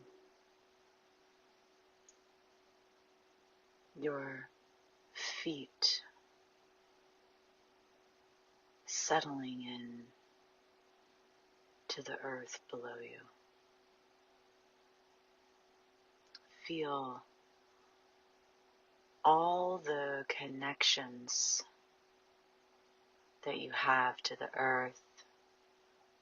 You may be sitting down, so feeling the connection down through the earth underneath your sitting bones. Feeling the earth in your body. grounding down into the sanctuary that is this earth.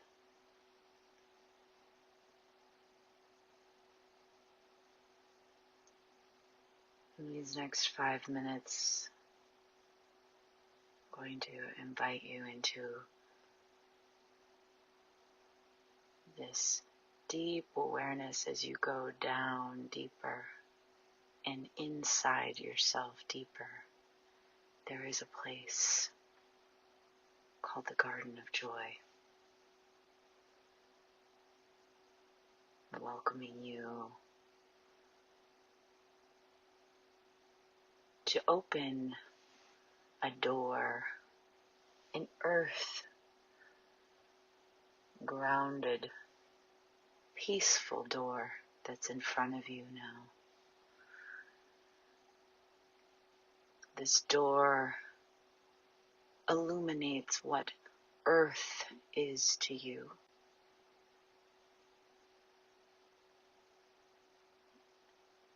As you close your eyes and imagine and ground down deeper and deeper into the earth, you feel this door in front of you begin to open more and more as you ground deeper and deeper.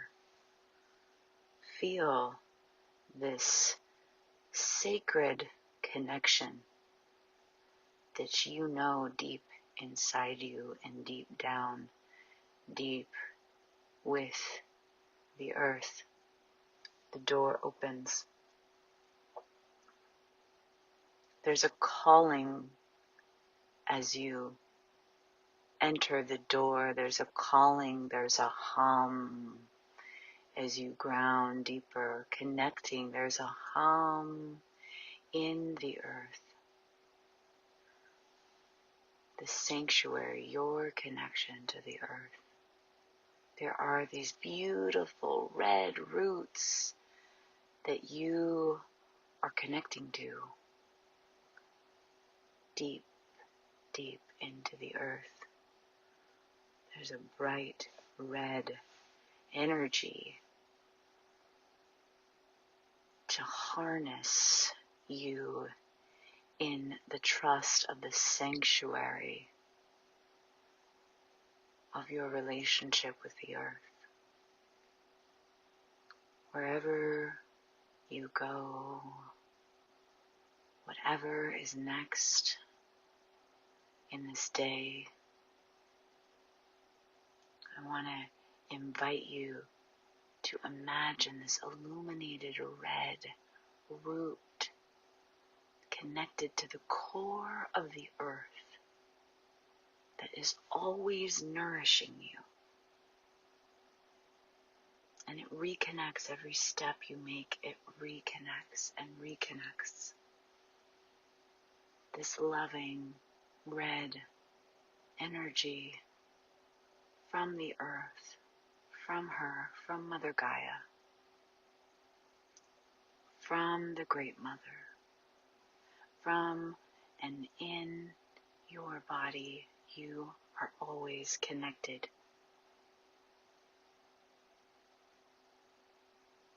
And let yourself come back up, up, up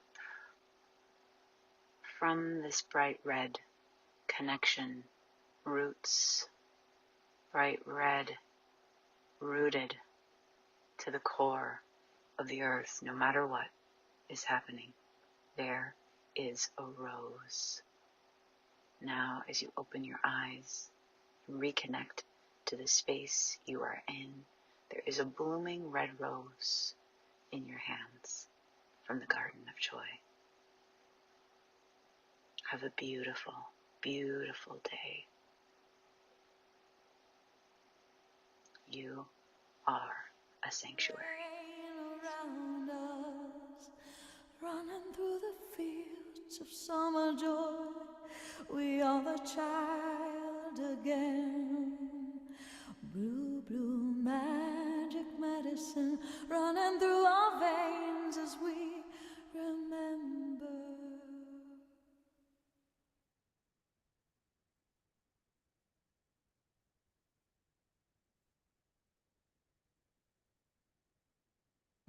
Summer, what a beautiful offering. And to hear Kristen's music and your mutual appreciation for each other, it's really quite special. Yeah, that's,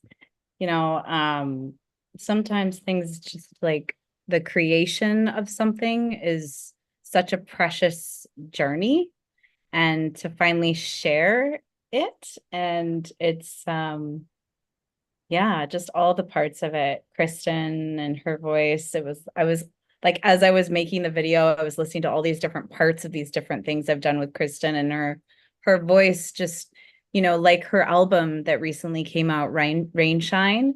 It's such a catalyst to that creative potential. She's in all of the ways that I continue to dance and support people one-on-one or in groups, that her music is right there. She is right there. And yeah, just thank you for taking the time. It's such a long video. I feel like thank you all of you for being patient, but it is really sweet to share it with the Global Peace Tribe. It feels very, very special.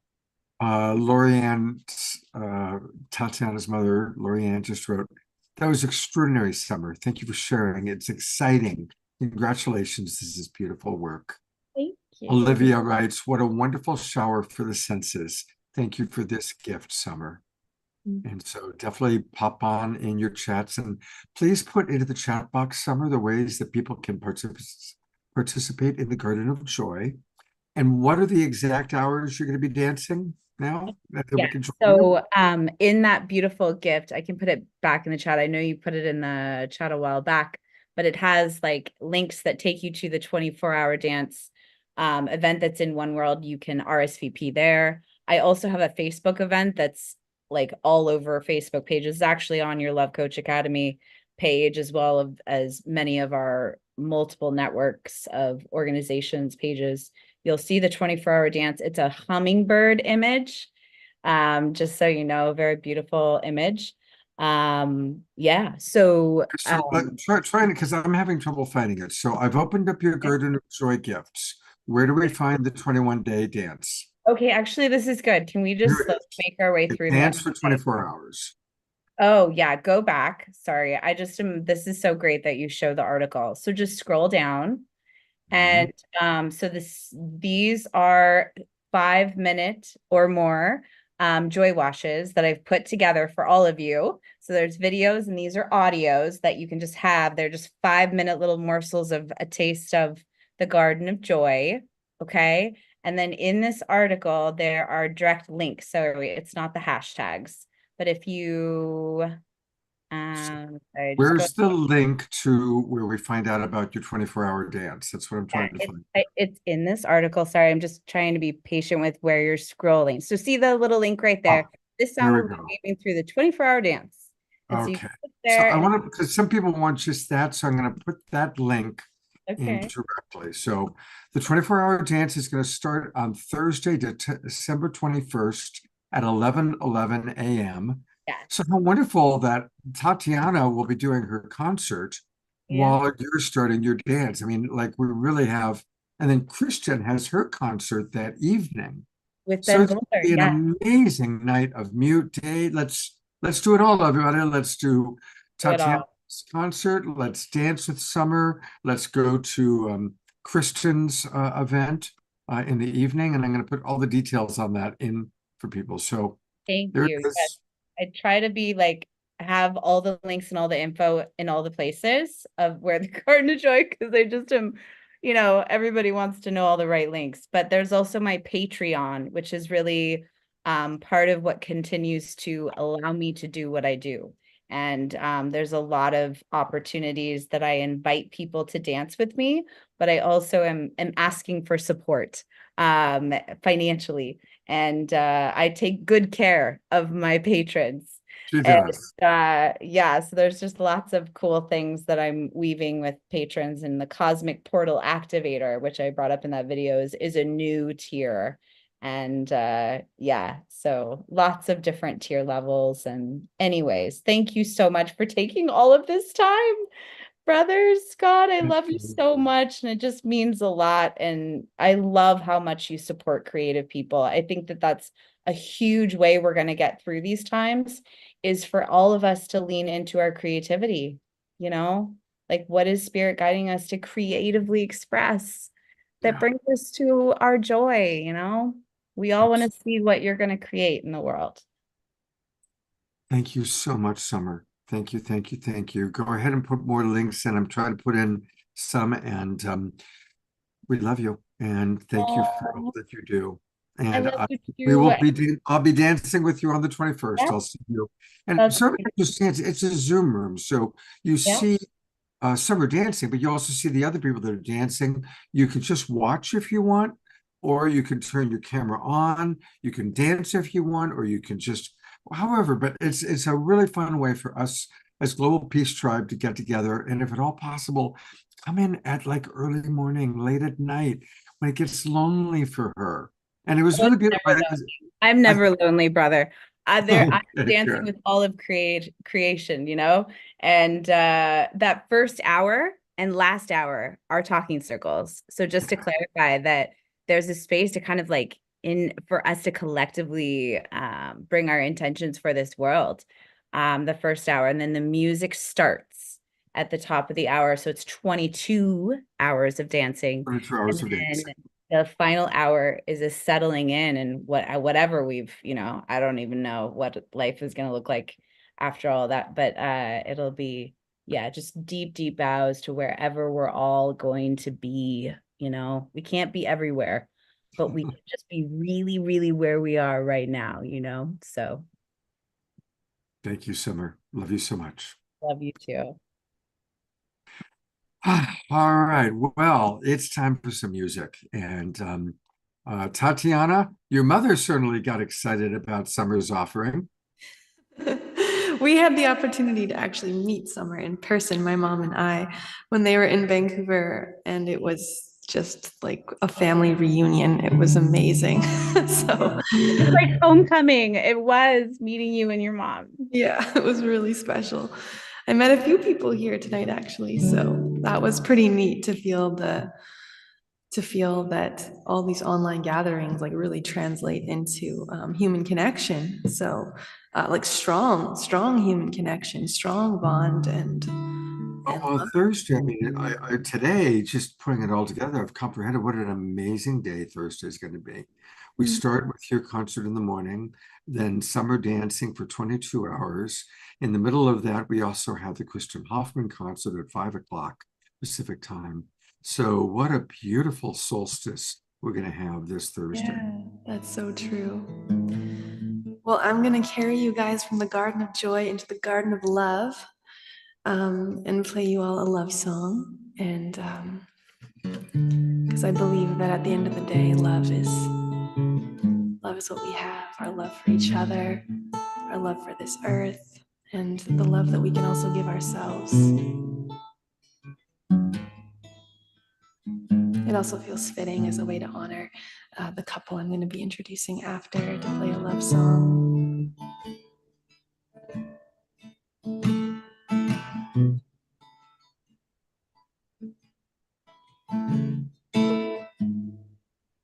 Tatiana is your original sound on.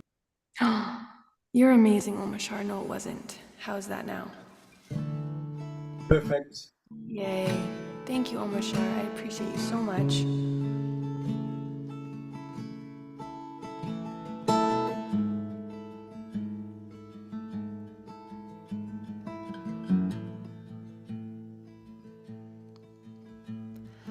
Oh, let me come to you gently. Let me come to you softly. Let me come slowly.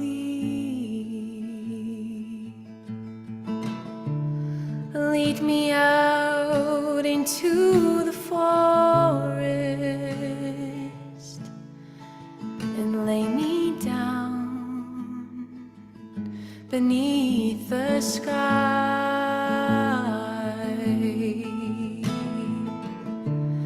The heavens above us will remember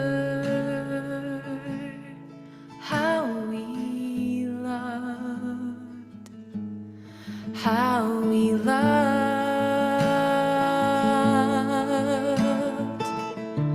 The heavens above us will remember how we loved, how we loved. And oh, there's truly nothing left to do but give my heart to you and face the unknown. What's the point of this life anyway, if not to love this way? With all that I have, we'll make the angels cry with how we loved, with how we loved, with how we loved.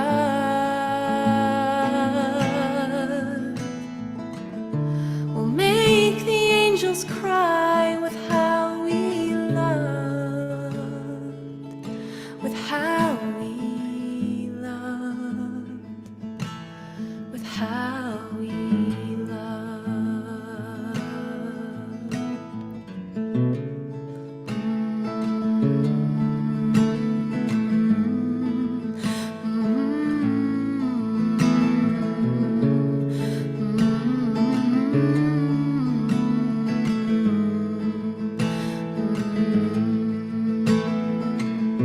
In 1,000 years, nothing will remain of us. So let's love deeply, love each other completely. In 1,000 years, nothing will remain of us but how we loved, but how we loved. In 1,000 years, nothing will remain of us. So let's love deeply, love each other completely. In 1,000 years, nothing will remain of us but how we loved, but how we loved, but how we loved, but how we loved, but how we loved, but how we loved.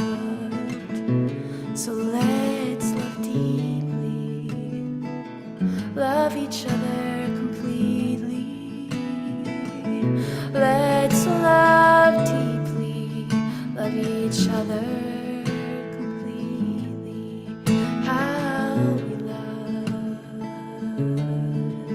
how we love,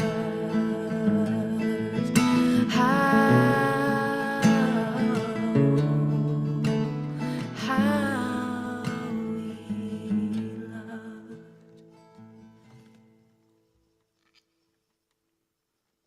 Hmm. Woo! Woo!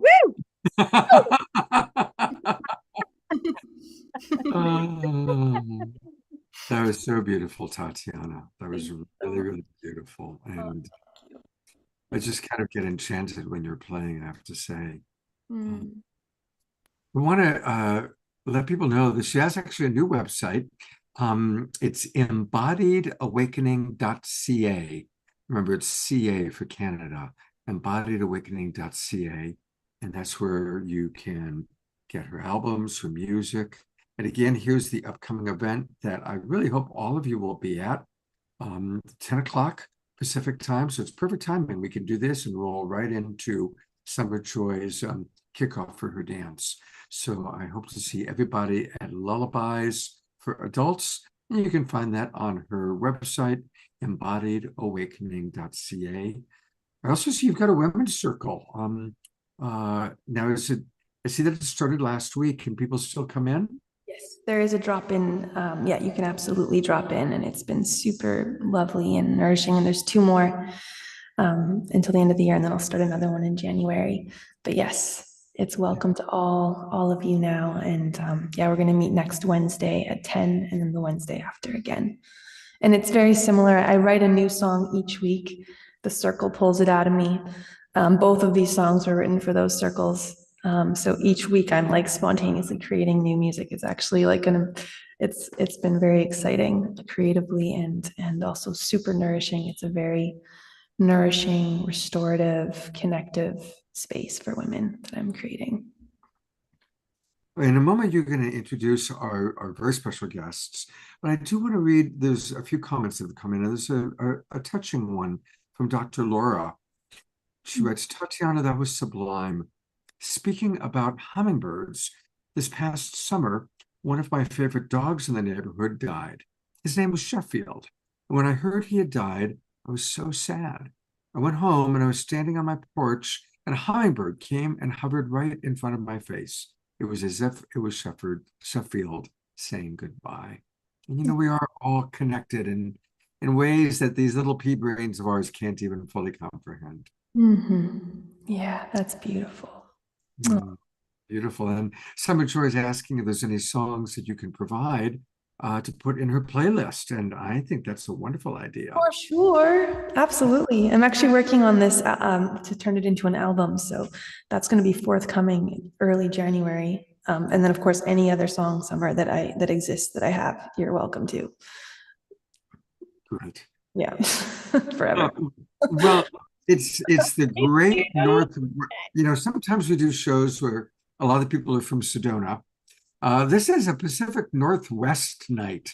And there are, of course, Summer Joy is up in the Pacific Northwest with John Raymer. And we're going to hear from John a little bit later tonight. But there are 2 very special people that I'm just getting to know. But Tatiana, tell us a little bit about Dr. Jerry and Dr. Desmond. Sure. Well, there are 2 people that are so dear to my heart. I've known them since I was 8 years old, which is pretty amazing, I think. And I do want to tell a story about this because if it wasn't for Jerry, and I might cry, I would absolutely not be here today, like the person that I am. I was an 8-year-old kid that was struggling so much in school, and I was getting funneled into all the special needs. Like my self-esteem was like really I didn't have any at the time because I didn't have a clue what was going on around me. I had a learning disability that had not been diagnosed. And so I was really, really falling behind in school. I couldn't read. The projections from teachers at that time was that I wouldn't even finish high school. I probably wouldn't get past grade 9. So there was like a whole forecast for my future that was looking pretty bleak. And then somehow my mom found out about Jerry Schwartz, and Jerry had this like attitude about my learning and my potential that was just like, absolutely don't tell her about her limitations, change schools, don't tell the new school about her learning issues, just hold a listening for her that she's going to thrive. And she held this view for me, and also created this incredible curriculum that completely began to retrain my mind and my brain and my ability to learn. And in 5 years, I was like starting to actually not only like be capable of being in school, but actually starting to excel and to thrive. And I managed to, graduate from high school honors with distinction and go on to university. And now I write songs and I'm a poet and all these different things. But honestly, at that time, at the age of 8, I couldn't even read a stop sign. So I bow to this woman. She's done this for me. She's done this for so many children that have had learning challenges and completely changed their future. And I feel like it's partly her incredible, like her neuroplastic understanding of the human mind and how to actually educate young people, but it's also her spirit and her attitude of like, absolutely you can overcome this, and absolutely, the human potential is just incredible, and just holding that for me changed my life. So I'm just wanted to share that story. And then of course 4 years ago, she reached out to me and also brought me on board with the VISIONEERS International Network, which is this beautiful platform that's bringing together leaders and change makers from all around the world. And I've met so many people through working through this, working with this organization, and many of them are here. So I just have the utmost gratitude for these two beautiful human beings and her partner, Desmond Berghofer, as well. They're just a force. They're a team of just a force to reckon with, really. And I'm truly honored to introduce them. And I love them both so dearly. So.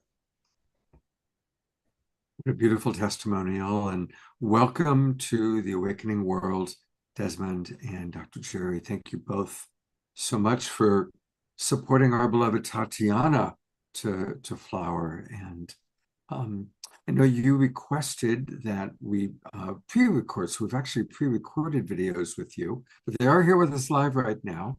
Is there anything you'd like to say before we play the videos that we recorded? I would like to say a few things. First of all, this is our first experience, Scott, with your network and your Peace Tribe. So this was something very special. Just a few observations from somebody beginning, coming in from the outside and seeing this. One of the things that I was so pleased about was to see the multi-generational group that you had together. And this is real, and that people are connected by their spirit and not necessarily restricted by their age. So I wanted to say that. I also picked up something that Chief Phil Lane, who is one of our heroes of humanity and a beautiful soul, said, and that is that we need to focus on the good. We need to focus on the future. And what you're about to hear is not what's wrong, but what we can do, what we are doing, and most importantly, what we are doing together. And the idea of the Visioneers is to build a collaboratory, not of people who are doing the same thing, but like Des and I, our work is complementary. And one of the things that happens in relationships that are complementary is that they become very powerful. And this is a real power. This is a biochemical power, but often we don't know how to take advantage of it. And what the Visioneers have done is created the structure, like the curriculum that you're hearing Tatiana describe. That this is a structured understanding built on science, so that we get the outcome, and that Tatiana's experience is a model of one. She's right, of the hundreds of young people who were transformed because of my incredible faculty who I trained to teach this curriculum. So what I want to say about that is that this platform that we've opened have all kinds of doorways, and all different people can come in of any age, but that what we offer is not what they offer. It's something different. It's based on science. It's based on the curriculum. And it takes whatever they have and transforms it into a power that we can use together. Because if you get all the same people, you don't get the same sort of thing. You get a team of people, each playing different positions, and they come in. That's how you get a championship team. And that's what we're talking about. We're talking about champions, about eagles flying, about demonstrating the power. And our symbol is a rainbow eagle to demonstrate our diversity. In other words, we are one species. We don't need to be divided in any way. We need to come together and save this planet for the future generations. So that's what this is about. And just one more thing I wanted to say, that this book that Des has written, this children's book, is one of several children's books that he's written. It has been compared to The Wizard of Oz in terms of what it has to offer. It's a story. It's a story about the potential future. And one time we need to talk further about that. Well, we'll do that during our Authors That We Love show that you're going to be on in January. So we'll talk about it then. Thank you so much. I'm going to go right into, because we've got 35 minutes of video that I recorded with you that we're going to play. So I'm going to go right into part one of that, and then we'll come back to the live versions of you. And Tatiana, thank you again so much for the beautiful song and the beautiful introduction. And here we are with this power. And I think you'll all enjoy the incredible wisdom you're about to hear. Okay. I'm so excited that I get to introduce this beautiful couple to our Awakening World audience. And of course, thank you, Tatiana, for that beautiful introduction.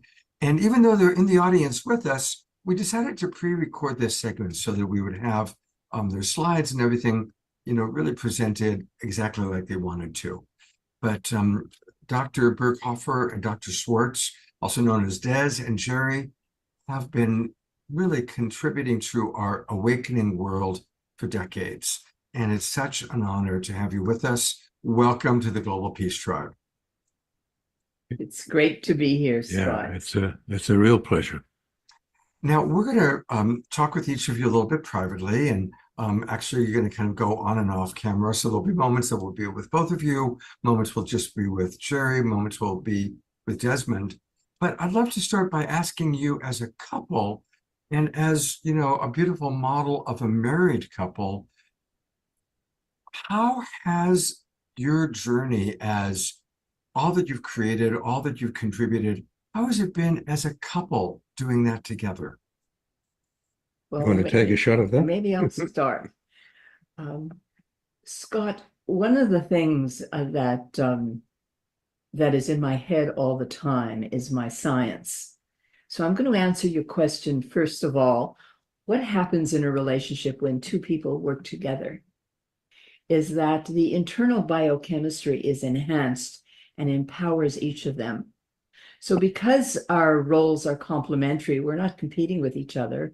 We're trying to complement one and the other. And you'll see that today. And so it's very, very important to say that we understand that we have been thriving all this time. A lot of it due to the fact that we're actually exercising our power as a couple, which is enhanced exponentially. And in the same way, I'm going to talk about how this same science underlies what we're all trying to do together, because all our wisdom keepers are telling us that the time for working together is now, that we need to save humanity, and the only way we're going to do it is through this collaboratory that we're building. So that's what we're about today. Can I have a more simple explanation?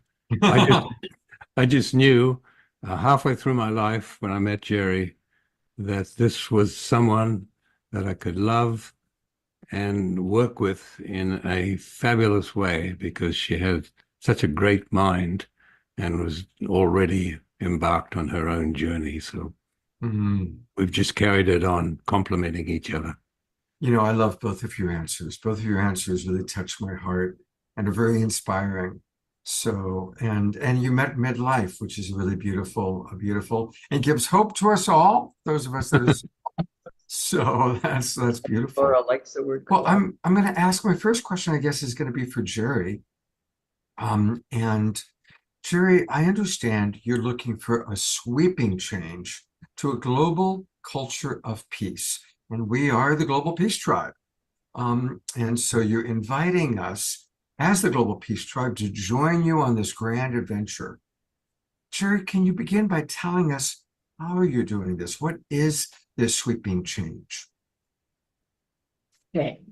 So you're right that we need a transformation, that the world is going through a pivotal moment in humanity where, in fact, our reality that we know and that we have known for many years is changing in front of our eyes. And some of the things that are happening are not good. So can I answer your question by, first of all, beginning with asking you to press your nose against the for a moment at now, as the media absolutely floods us with this gloomy, smoky, particular point of view, as if it were the whole truth. So through one window, we see the terrible results of war, cities being bombed and people under the most terrible conditions.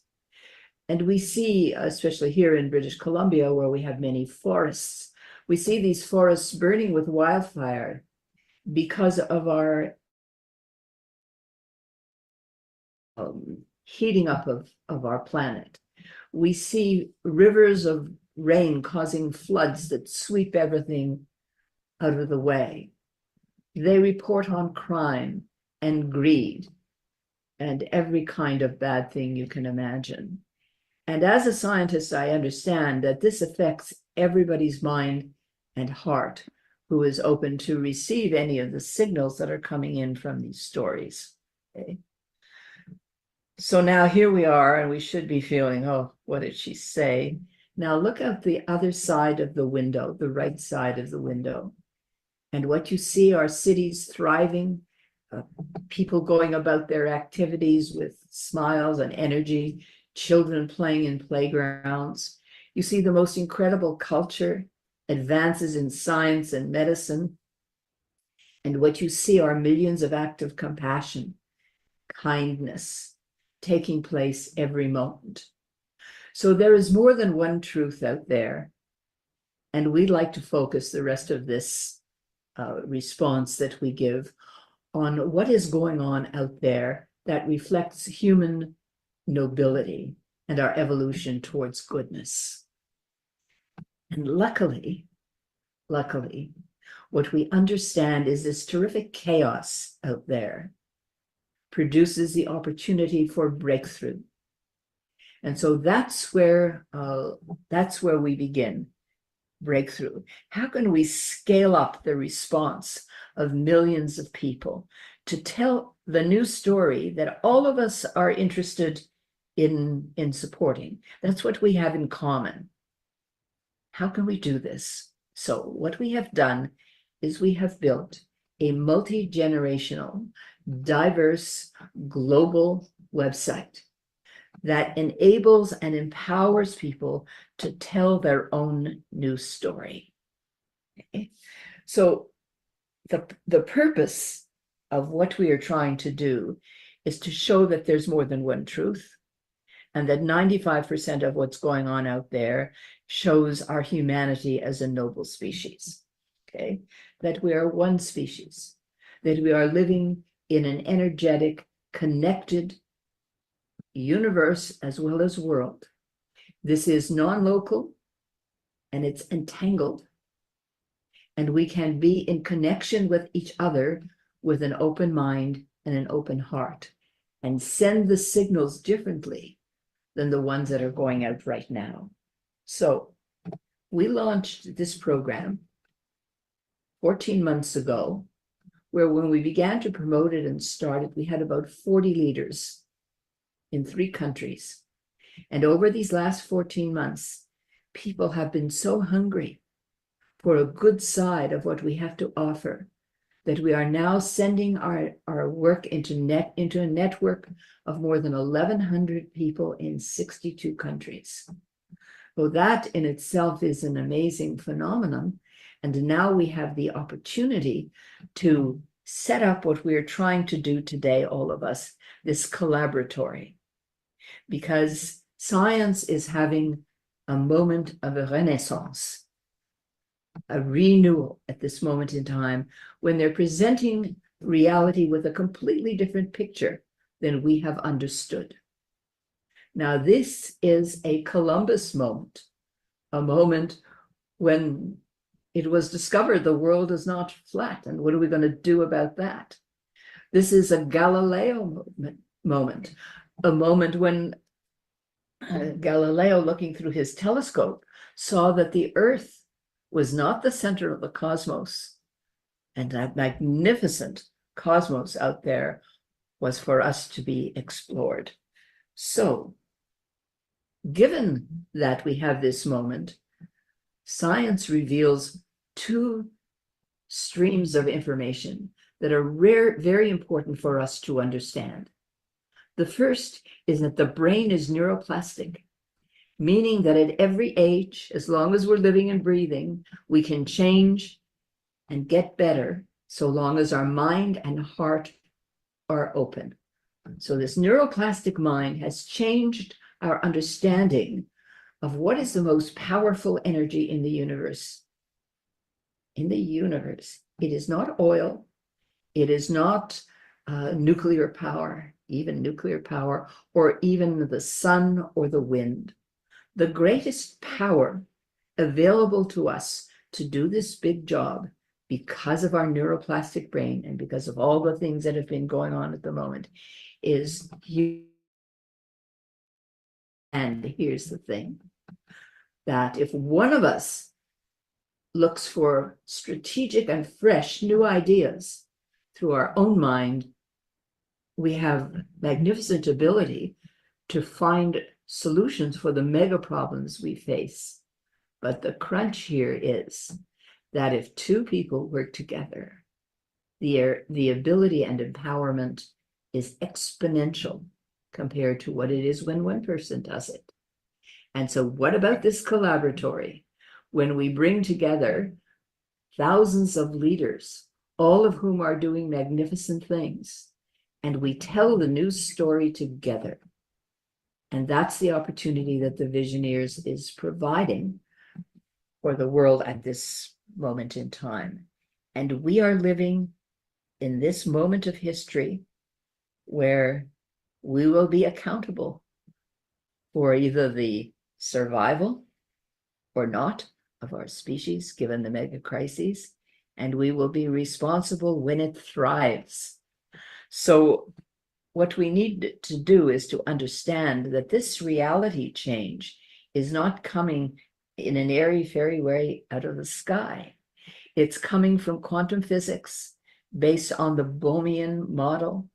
And in 2022, 3 scientists received the Nobel Prize by telling us that we are an energetic species, connected.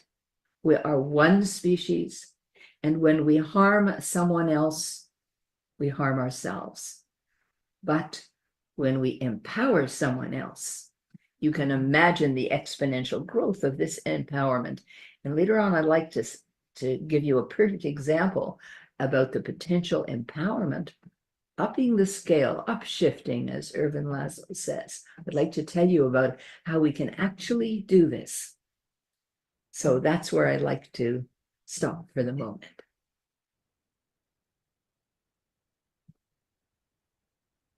Thank you so much. I love how you reference us a couple times as a noble species. And boy, we just sure don't think of humanity in that way very often. And so that's very, very beautiful. We're now going to, I guess, shift over to Desmond for a few moments, and he's going to tell us more about the Visioneers. And I want to say to my audience, I'm really excited about learning about the Visioneers. And of course, we've already heard Tatiana talk about it. A lot of our favorite Awakening World presenters, including Kurt and Leanne, who are here with us tonight, are Visioneers. And so now to tell us more about the Visioneers, I'm going to welcome Desmond back to the screen. Hey, I saw in the chat box people said that that things froze. Did the video play okay? Okay, someone's saying the video played okay. Good. Well, thank you, first of all, for sharing that. And of course, a lot of us have been very involved in the Hollow movement, which was also based on some of the work that you talked about.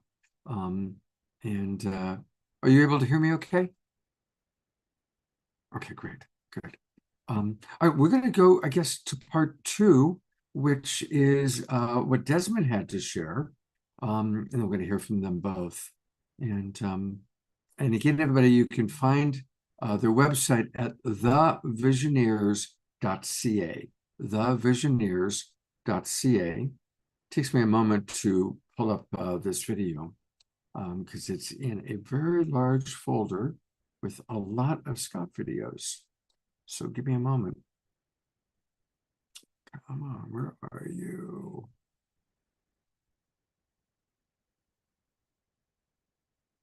It seems to have disappeared.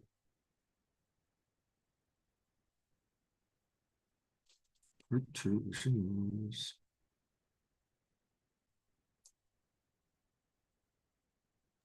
Hi, John.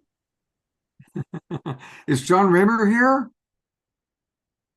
Yes, he is. He's in the house. He's also a visioneer, a proud visioneer. Yeah. All right. Well, here we go with our beautiful presentation from Desmond. So now we're going to hear from Desmond, who's going to tell us about the history of the Visioneers, the book that he wrote, and I'm really excited. Welcome back, Desmond. Thank you. Great to have this opportunity. I'd like to go back to the early 1990s when Jerry and I had just been married and were beginning our life's work of improving prospects for the future. And I thought that what the world needed was a new story and that maybe I could write it. And yeah, that's a pretty ambitious sort of thing. But anyway, I sat down and did it. And I wrote it as a novel because that's the way you can tell a story. And I created characters, a few of them, about 20, and let them loose in the world to change it. And that's exactly what they did, because you can do that in fiction. And I called them the Visioneers, pioneers of the future. And I added in a love story and a drama of the triumph of good over evil. And that's basically the book. And what I'd like to do now is share my screen and show you what the book looks like from its publication 30 years ago. Wow. So the idea, I called it a courage story about belief in the future. And the idea was that a fiction story could be an inspiration for changing reality. And as an example of that, I put a lot of the action of the story in the country of Israel, and the reason for that was that at that time I was writing, there was a lot of conflict between Israelis and Palestinians. Does that sound familiar? And so I created this Palestinian leader who decided that there shouldn't be any more of this, and he put together a group which he called the Palace Group of Palestinians and Israelis who would bring peace to their land and stop destroying each other's dreams. And in that way, of course, the book is timely because that's exactly what's going on in the world today, and it needs to do that. And the more we looked at the book, the more we saw that it was written really for today rather than for the 1990s.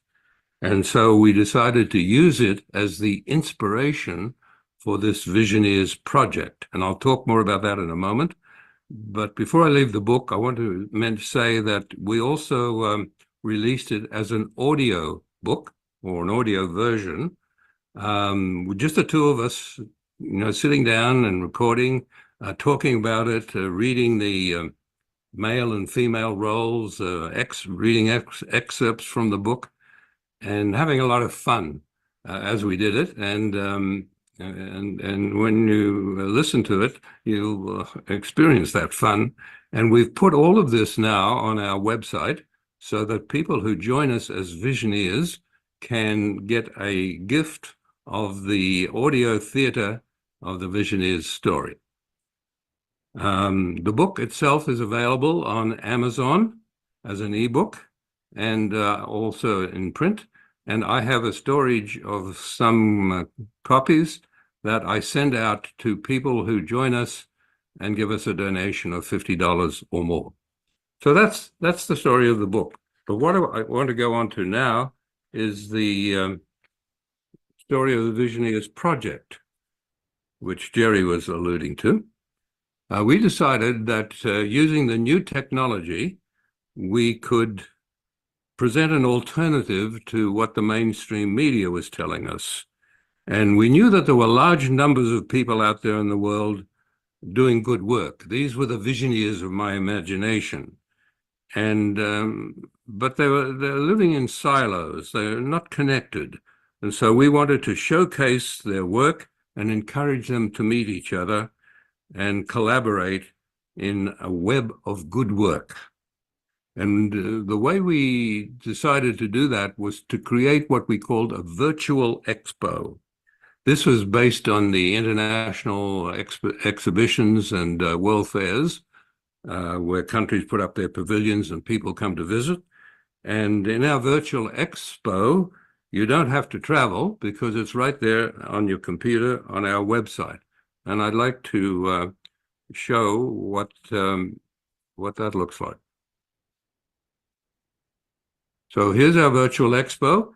It's arranged in 9 corridors or categories. And the way it works is that if you click on any one of these categories, you are taken to a display of all of the pavilions that are operating in that corridor. So let's take education, and you get a display. And the added feature is that you can then go into the details of any one of the pavilions and see the project. And when you do that, and at the top here, we've got some tags which indicate the various areas that this project is contributing to. Not just to education, but to youth, to economic development, and so on.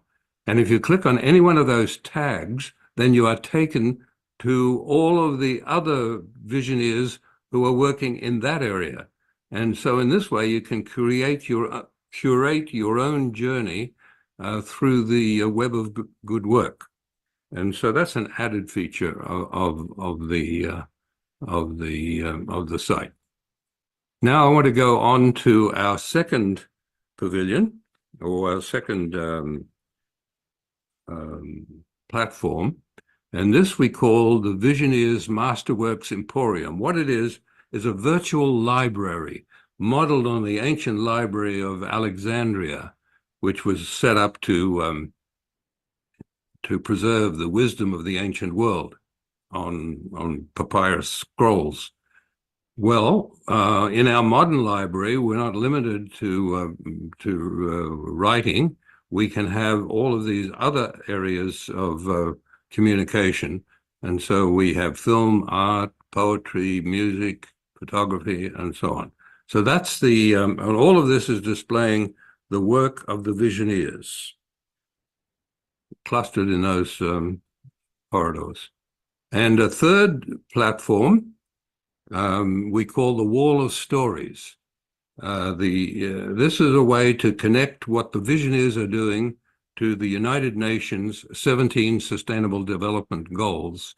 And what we have done here is build this wall brick by brick, and each brick is color-coded to one of the goals. And on the website, it builds up in front of you in an animation. And we have our old friend Robert Mueller up here, who spent most of his life at the United Nations playing his harmonica on Beethoven's Ode to Joy. And it's a fabulous presentation. So that's our Wall of Stories, and you can click on any one of those bricks, and that will take you to that particular project. And our fourth and last platform is the Visioneers Leadership Circles. And what we're focusing on here is we're asking people to turn the lens to their own community and put up the good work that's going on in their own community and anything they can do to add to that. So the idea is that we'll eventually have thousands and thousands of these visionary leadership circles showing the good work going on in communities around the world. And a subset of that we call youth leadership circles to show what young people can do in building good work into their own community. And that's connected to a new initiative that we are now launching called Global Citizenship. And I'm going to leave it to Jerry to come back and explain exactly what we're doing there. But the idea is that the young people of the world can learn to be global citizens to manage this wonderful future but challenging also, that's coming towards us. So I'll leave it at that and invite Jerry to come back. Beautiful. While Jerry's coming back, and here, let's go ahead. I'm going to go back to myself. While Jerry's coming back, I really want to encourage everybody to start, and if you're watching on Facebook, go right now to their website, which is thevisioneers.ca. They're up in Canada, so it's .ca, not .com, thevisioneers.ca. And we're going to take a look a couple times, but here's the website right now. There is so much going on, so many beautiful things that they've created. And Jerry is going to tell us a little bit more about that. Welcome back, Jerry. This is so exciting, and I'm just so impressed with what you and your beloved partner have created. All right, so what I'd like to do is to tell you what activities are going on now that you may participate in, and how it's so important for you to share what you learned today. So first of all, I'd like to start by telling you a story. Des said that one of the things we have done is create a virtual international exposition. Now, this theme is in keeping.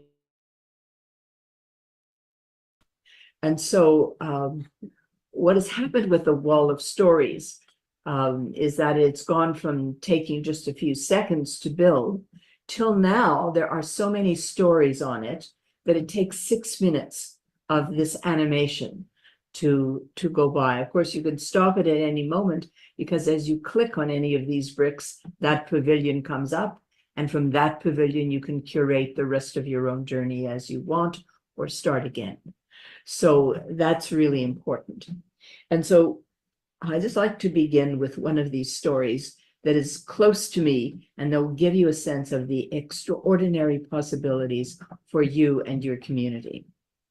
One day, about 2 years ago, a young man made an appointment with me at my learning center called the Vancouver Learning Center, where we work with students and young people with learning differences. He sits down in front of me and he says, "Do you remember me?"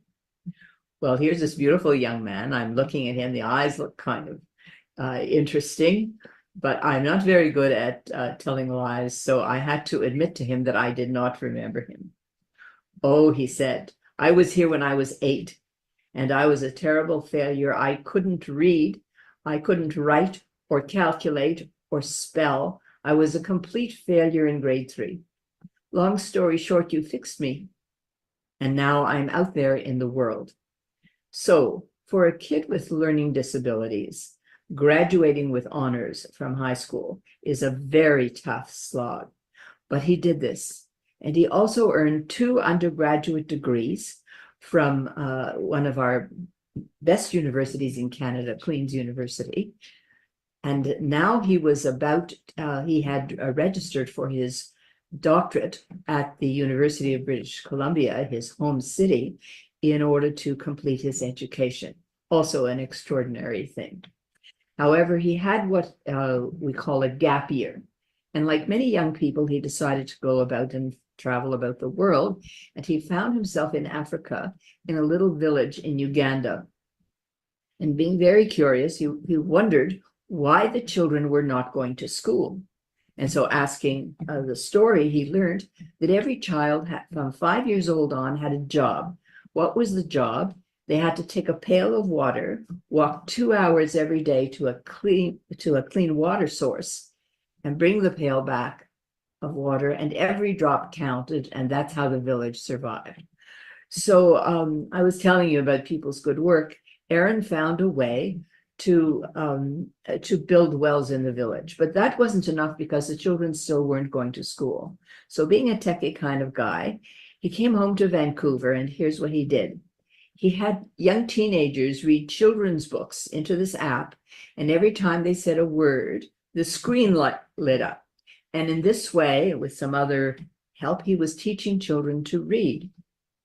So to make a long story short, the issue of literacy is incredibly important to young people in the world, especially in a virtual economy. He was teaching them to read a new, which is letting them join the literate population. And from that situation, the United Nations saw what he was doing and brought him to a refugee camp in Uganda, where he was using this program. And what he did was he brought old shipping containers that nobody wanted and built windows and doors to make schoolrooms, and old computers that nobody wanted. And he put his app on these computers, and he brought them into this village, and he was teaching children to read. A few months ago, he came to our faculty meeting where some of the people who have been with us for a long time remembered him. And there wasn't a dry eye on the place when he said, "You taught me to read. Now I'm teaching children to read." And he taught 35,000 children to read. He won the Young Einstein Award on CNN. And now he's working in India and Pakistan. And he has a foundation called the Simbi Foundation, where people have invested millions of dollars in helping him teach children to read. Now, can you imagine this gift from a learning disabled child? And this is what I mean by empowerment and empowerment. And we have on our wall of stories, hundreds of stories like this to encourage and empower others. And when you go to our website and become a visioneer, you can be in touch with them through the website. So so that's one of the things that's happening on the virtual expo. First of all, I just want to say, what a beautiful story. That's an incredible story. And you must just feel like the proudest mama. And it's a great example for all of us of how you changed a person who's now changing God knows how many people. And that's the exponential power of this sort of work. Yes, exactly. So now what we want to do is transform it, not just children, but people of every age, because this is a multi-generational project. And so what we have created is something really quite extraordinary. So as a teacher for a life, and in many of the work, much of the work that I have done, I have been teaching people of every age. What I understand is the power of education is extraordinary. But most of us are so busy these days, we don't have time to spend reading hundreds and hundreds of books. So what we have done is we have created a gap year journey for people of every age, that they can self-curate this journey and connect with all the people who are doing work like them. And we have chosen the most extraordinary wisdom keepers from all these wonderful people who are on our platform, and voluntarily they have worked together. Each of them produced a video of less than an hour in which they talk about their life's legacy, tell us about all the books that they have been reading themselves and the ones they have written, some of whom like Jane Goodall and Jean Houston have written scores and scores, some over 100 books. And this is distilled in less than an hour in this video that isn't just them, but they're being interviewed by an extraordinary interview from the Scientific and Medical Network. And Des and I introduce this and have integrated each one with each one. So when you start your journey with Willis Harman and you learn about his call for global mind change and why he's asking for that, and then after that you go on to Irvin Laszlo, where you hear about his work. Each one of these videos is integrated with the next. So the Irvin's is integrated with Willis's, and then when Jane Goodall comes on, hers is integrated with Irvin's and Willis's, until we come to number 10, where they're all reviewed with little clips saying their key pieces that they're trying to deliver. This wisdom is amazing, and it ends with the 11th episode, where we feature a live clip from Edgar Mitchell's space journey when he was just returning from having walked on the moon. He's coming back and he sees this incredible blue marble, and he has an epiphany right there in front of your eyes. A minute and a half of film given to us by Ions and shared with all of you, in which he talks about his incredible epiphany and the fact that this is one planet. But the most important thing is that these people have been given awards, heroes and heroines of humanity and visionary leaders, so that you can understand that this is coming as a model of human goodness and nobility in lifetimes that have the most incredible wisdom to share. So now you've done this gap year, you've invested your time in listening to these videos at your own pace. And now you have the opportunity, and you are requested to take this wisdom and to turn the lens to your own community and ask the key questions in as to how what you have learned applies to your own community. So for adults and for elders, this is curated by them in their own way at their own pace. But here's the crunch of what I'd like to share. We think that the young generation needs to make an important contribution, and they should and they can. We have created a course in global citizenship for grade 12 students graduating and entering university. This course is being piloted on February the 1st as a university entrance credential. And once the pilot has been established, this course can be taken by anyone, anywhere in the world who becomes a member of the Visioneer platform. And then we can hear about all these things that we could never hear about. So these young people can take advantage of these thought elders who have read hundreds of books themselves, who have maybe written a good portion of them, and apply them to their own community. And so this global citizenship course is offering a new literacy to humanity, either in any age through the self-curated course or guided by one teacher. But here's the crunch. The teachers are given the instructions on how to make this course available not only to one person at a time, but to a whole class of teachers. So it's called Each One Teach One, and built into the course itself is the thinking ability that you need to create fresh, strategic solutions to the incredible problems we face. And so that course, then, which is automatically curated by the site, can be taught at graduation, which is just a few months later, by any of the 30 students who have taken the course. So you see how it's empowered? First, 1 or 2 faculty, then 30 young people can go out into their university world, into the world, and teach this course themselves. It's all online, and everything is built in automatically, and all they have to do is guide people through it. any school participating with us in this can have their whole school taught within 2 or 3 years on this new literacy as a gift to humanity from the Visioneers. So that's the story. If you go and join the Visioneers, you can see that course. It's based on the science of empowerment and on the ability to think in a new and important way. And remember what I said about energy? I said it was the most powerful energy in the universe, the most powerful human energy. So that's what we're releasing into the world.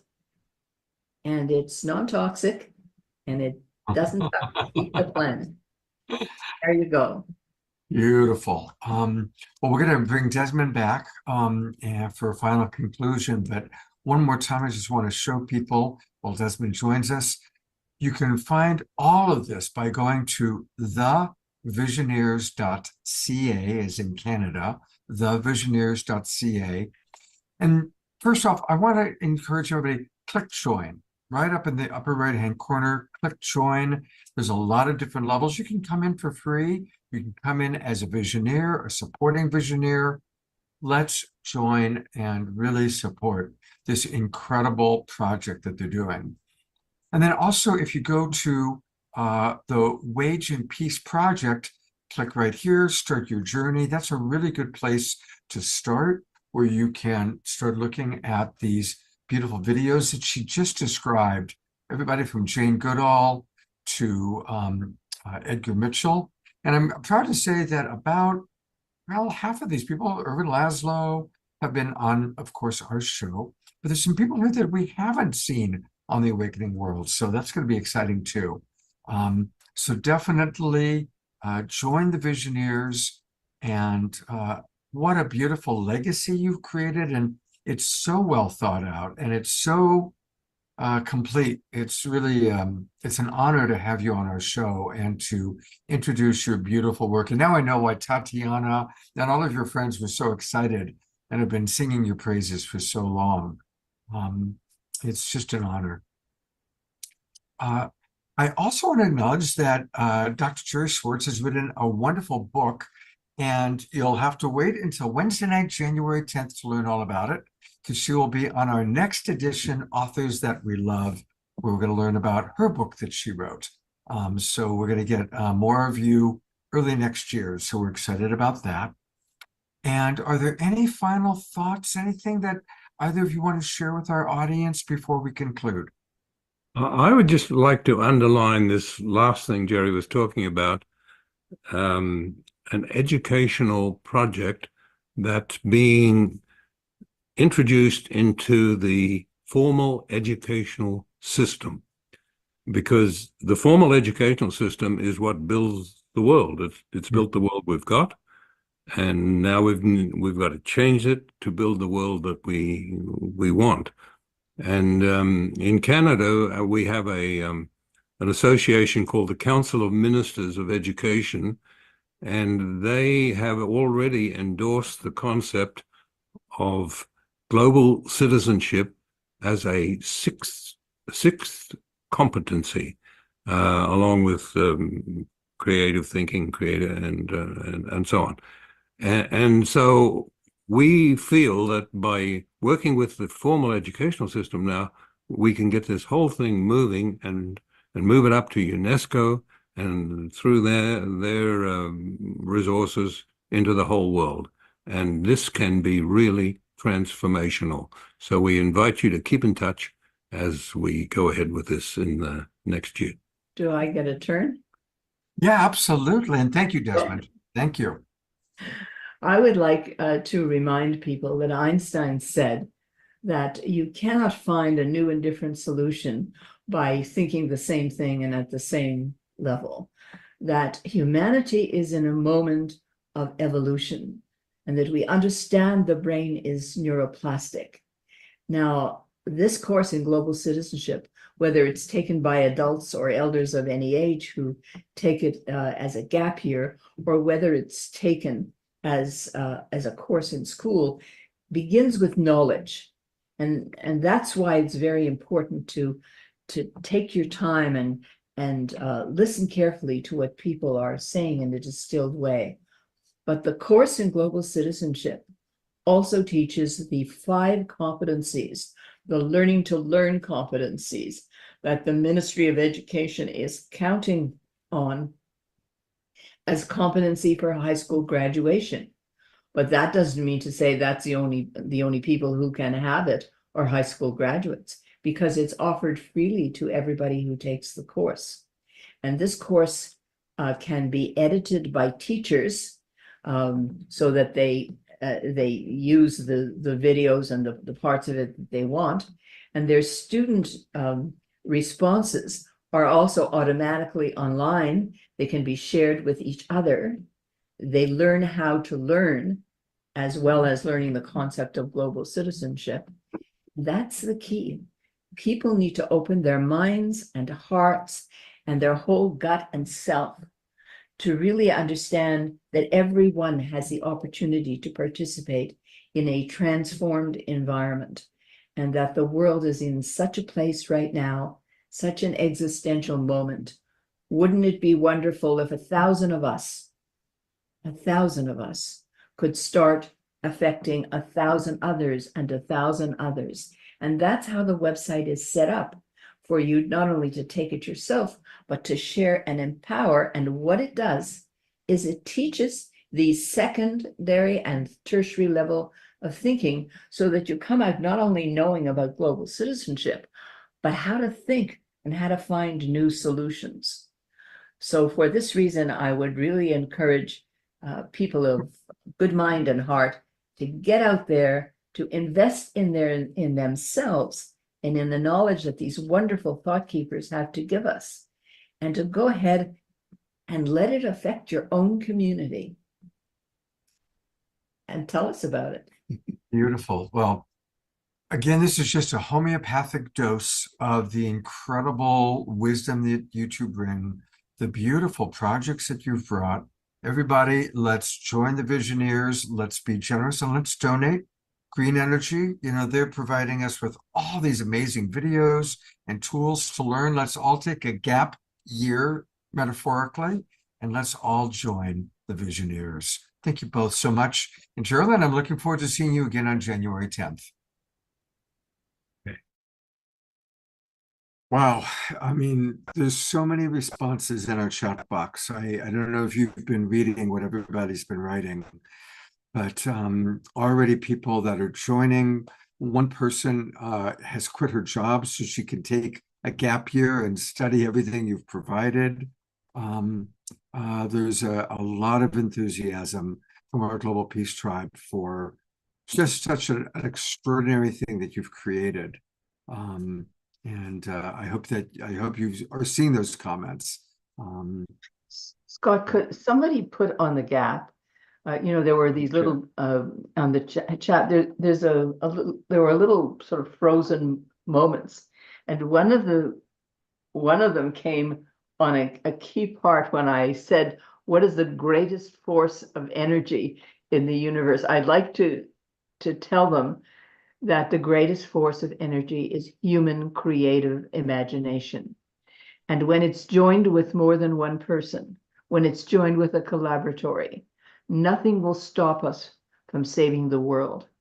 So, and we are offering this not just to children in schools, but anybody who wants to take this journey can go right to the website, join the Visioneers, and start immediately at their own pace. And once they have had it, they can share it. So that's what we're trying to do. We're trying to get it out there so that people begin to share it. And this is the new literacy. We have to understand that we are global citizens right now, that there are people on this very call from all over the world as a demonstration that we are global citizens, and that if we stop for a moment and stop concentrating on the badness which we hear continuously, and start looking at all the good things that we're doing, how kind we are, how compassionate, what wonderful projects there are. And what we're doing with the website in this wall of stories started off with just a few seconds of stories that now take 6 minutes to go by. and it's growing every moment. And all you have to do to see any of these stories is to just click on the story. Immediately you go to the display and you can then curate your own story from there. So while the technology is way beyond me and our team has put this together, it is a most amazing website. And that's what the future is. And I guess what I'm saying is that we can focus on the present, which is not very good, or we can focus on a future in which we use our creative imaginations to what could be. And on your previous parts of this program, you showed all these wonderful things that people were doing. Now those wonderful people have to then join together and start sharing this in a way that we can scale up, and that the media begins to pay attention, not only in the Facebooks of the world, but in every country's main broadcast systems, whatever they are. You know, there's war waging in the world right now. We hear it every moment on our television screens. We're talking about waging peace with as much intensity and strategic intention as those who wage war. And this is what we have to do if we're going to get that wonderful future that everyone wants to have. It won't come automatically. We have to do it with intention. And that's what this Visioneers project is all about. So your peace tribe should be warriors for peace. Absolutely. And here is the weapons: education, knowledge, expanding the individual minds, and joining together in hundreds of battalions of peacemakers. Can you imagine that world? Yes, I can. And that's what we're creating. I absolutely can imagine that. I want to read a couple of quick comments, then I'm going to take people one more time to your website. There's so many comments that have come in, but I've chosen two to share. Carol, who's one of our regulars, she's a teacher, writes, as an international teacher for the past 17 years, this course fits beautifully into the curriculum of the International Baccalaureate program. Global citizenship must be taught, and the United States is way behind in this mentality. I will be looking closely at this program and incorporating it into my curriculum. Wonderful. And Tatiana Speed says, truly, the two of you embody the human nobility that you are advocating for. Yes, you are the real deal. So blessed to have your light shining on our path of global peace drivers. Thank you so much, both of you. And one more time, people wanted to know again how to access. So you go to thevisioneers.ca, thevisioneers.ca, and a good place to start is if you go to the Waging Peace Project, click Start Your Journey. That's a good place to start. That's you go through, and that's what they were talking about, these different episodes where there's Jane Goodall and a lot of people you've seen on this show, that Edgar Mitchell, who I interviewed several times before he passed away. Anyway, they've got remarkable stuff, and they're the 10 episodes that they suggested as a good place to start. And Jerry is going to be back on the Awakening World in a few weeks. You know, every few months we do a show called Authors That We Love, and we'll have both of you back now that I know about his children's book. I'd already arranged for Jerry to be back with her wonderful book about a second life as adults as we get older. And so Journeys of Second Adulthood. And that's going to be on Wednesday night, January 10th, our next edition of Authors That We Love. Thank you so much. Thanks for staying up late and being with us. And I know that everybody's quite impressed. And thank you, all my global peace tribers. Almost everybody's still here, even though this show is one of the later shows we've ever done. We are going to have a wonderful KES group healing soon with Deborah Juliet. But John Raymer is here. And John is enlightening our way into beautiful things. He's been very busy with this week-long. John, we did show people when Chief Phil was here a little bit about what's happening this week, but I'd like to turn it over to you to just let people know about what still is available for them to participate in. Yeah, well, congratulations to what the Visioneers have done with Des and have there. I also have the privilege of doing something I love with someone I love. And you guys got to hang with Summer and know. And I think the best thing I can do for everyone is let them go and give them peace. I don't want to overwhelm folks with more stuff. There's so much goodness here. And part of the challenge that we're addressing, I call an architecture of interconnected communities. You got to meet people where they're at. There's lots of these emerging possibilities here. So you've heard a lot about what we've got planned for the remaining 6 days of enlightening our way together. As you know, Scott, I mean, people's missions are coming into form. It's incredibly inspiring what Ben did with Dubai, what's happening here as we're evolving potential.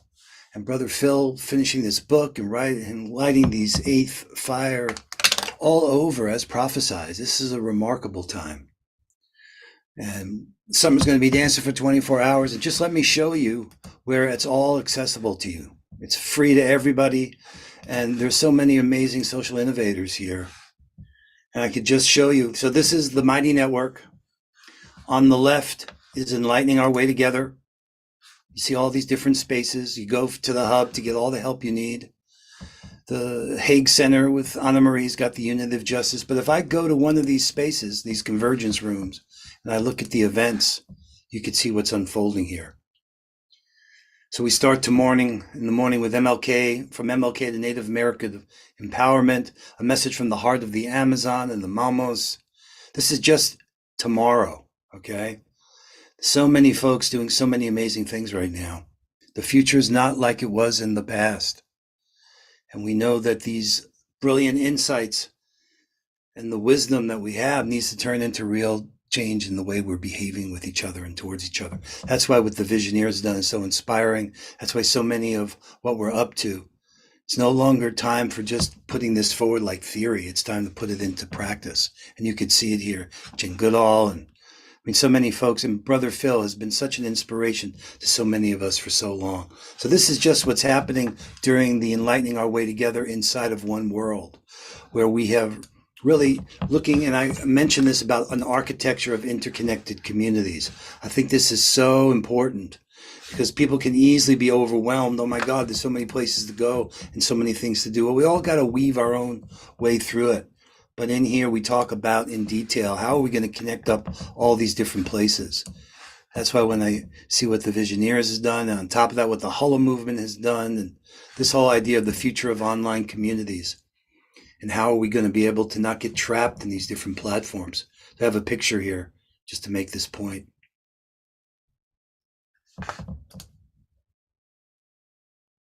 So we maintain the authenticity and the context we need for the trust we need to really connect, to build these dynamic connections and alliances and not be trapped in these different platforms. There's so many. And Kurt and I have written together and we're working together, and so many of us, to find an easy way to stay connected. We can't do everything. We can't be everywhere, but change happens wherever we are. So working with David Gershon and Peace on Earth by 2030, there's Poe zones emerging. And so many remarkable stories. These tales of synergy are being written by all of us.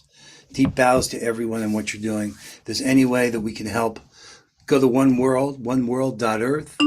Go to the hub. You can see the bells keep ringing. People keep making stuff happen. And I'm privileged to serve this way. You know, it's taking responsibility for enabling others to achieve purpose in the face of uncertainty.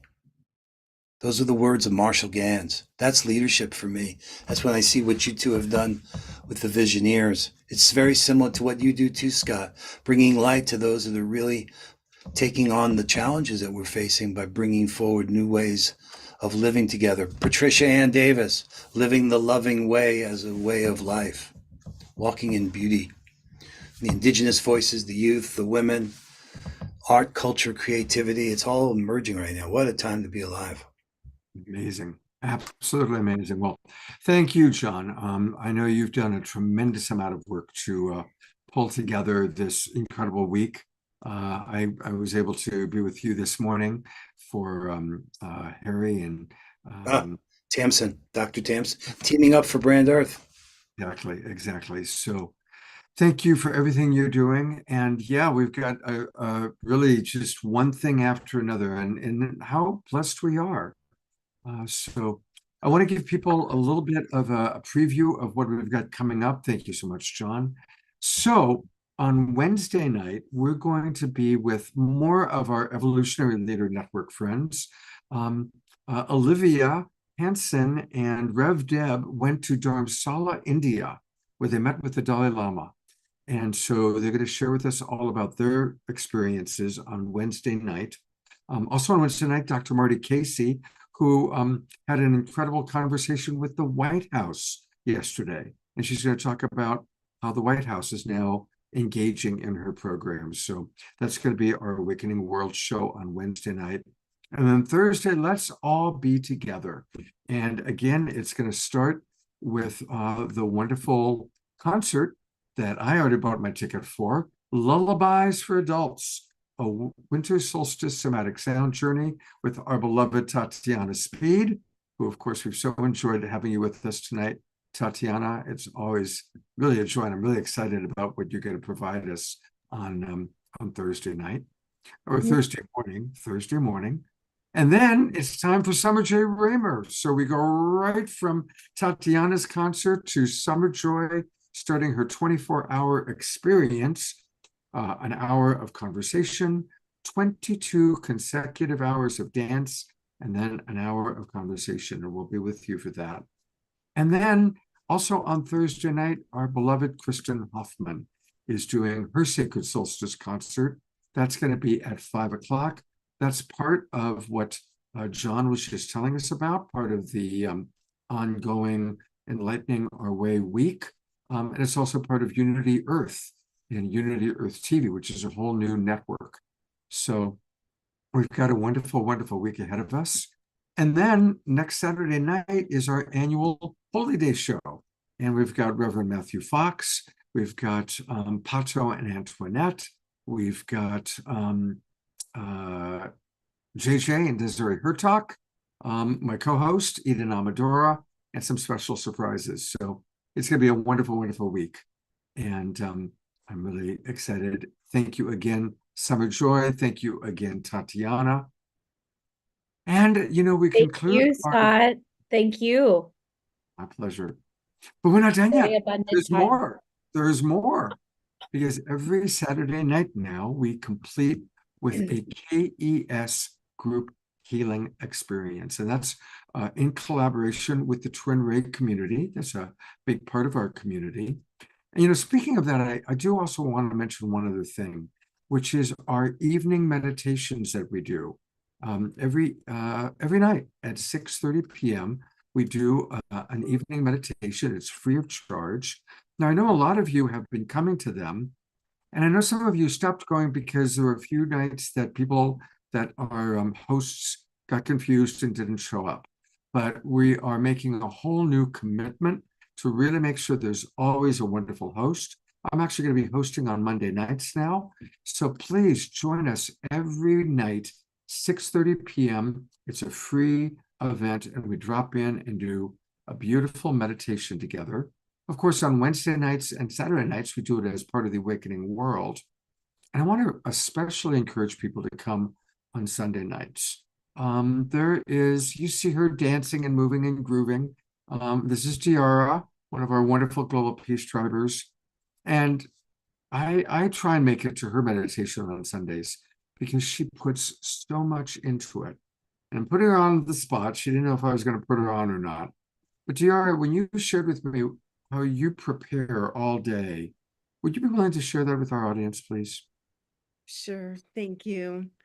Yeah, it's a sacred Sunday, and I devote my whole day into the meditation that we experience together that night.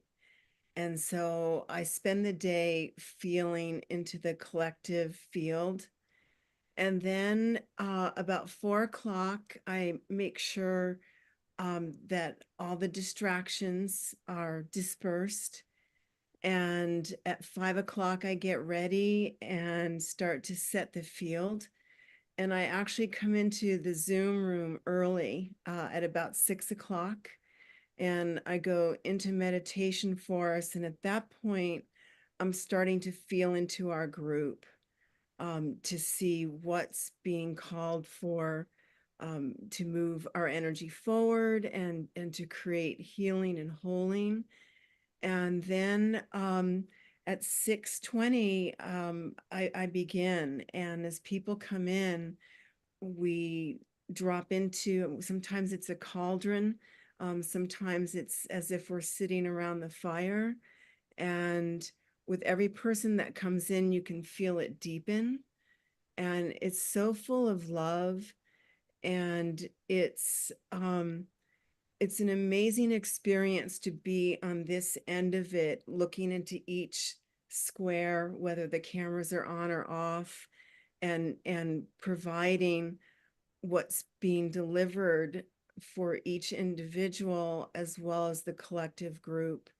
And it's such an honor. And then at the top of the hour, we hold space for 7 minutes. It was something that came out of the Twin Ray community. It was a suggestion from the floor that we hold 7 minutes of prayer space for peace. And so what's being created is we spend a lot of the time focused on self-love, really going deep and honoring our own spirit. And then we build the container, getting ready to send that amped up love out into the peace prayer. So we do that for 7 minutes. And then we have one of our members provide singing and flute. And then we close the container, but I actually hold it open. I don't like to end the meeting when people are still percolating and enjoying and experiencing. So I'll stay on usually till 7:30 and hold the space, kind of tuck people in at night and let people drop off as they need to. So it really is an experience. And thank you, Scott, so much for letting me share about it. And I hope y'all can come tomorrow night. Thank you so much. I'll be there. I'll be there. And thank you for just the incredible dedication that you put into it. So do join us 7 nights a week. It's always best to join just coming straight into the awakening world on Wednesdays and Saturdays. But otherwise, again, you can I put the link into the chat box. For those of you watching on all the Facebook groups and pages, I'll put this up on my Facebook profile page right now, so you can also get the link that way. So hope to see you tomorrow night for Diara and every night this week for our meditations, and this will continue on. And I want to acknowledge Deborah Juliet. She is who co-created and set up these evening meditations, lined up the hosts, and got it all going. And she is our KES group healer tonight. So welcome, Deborah. It's been a very amazing show. Thank you for being willing to come in and lead the KES group healing tonight. And I turn it over to you to take us into that beautiful experience that you provide. Thank you so much, beloved Scott, and this beautiful community for having me here tonight again. I know that Uta was on the poster tonight, my beloved sister from Germany. She's unfortunately not capable to take over. And of course, I always here to jump in. And thank you so much, Diara, for the amazing, amazing meditation that you give every time I see you. I'm just like, I'm blown away by the beautiful energy you provide. So it's just wonderful. Thank you so much. You're such an angel and such a beautiful gift for this community. So yeah, I invite everyone to please relax and enjoy however you want, by laying down, sitting, straight or not so straight, because you're probably all tired now. I invite you all to just enjoy what's about to come. It's going to be profound. The month of December, as you maybe know, is the month where we can clear as much karma as during the rest of the year. So it's a very profound month. The solstice next week is also extremely important. I invite you all to maybe wanting to sit down and write down everything you're grateful for 2023, which all the beautiful memories of 2023 and also everything you learned.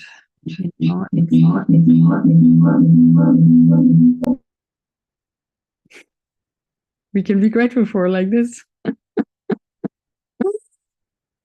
Our treasures, our triggers are our biggest treasures. Yeah. And what do you want to release? And then what we do on solstice for the ritual is that we then, after writing everything down, we burn it in a big fire. We meditate together and then we burn it in a big fire. So maybe that's something that you would like to do as well. I find it very, very powerful as it really changes the energy for the upcoming year. So beautiful souls, please relax, sit down, lay down, just enjoy yourself and close your beautiful eyes if you want to. Now would be perfect time to have your last sip of water. Let's start with a prayer. And then I do my best to let the divine heal you all through his body.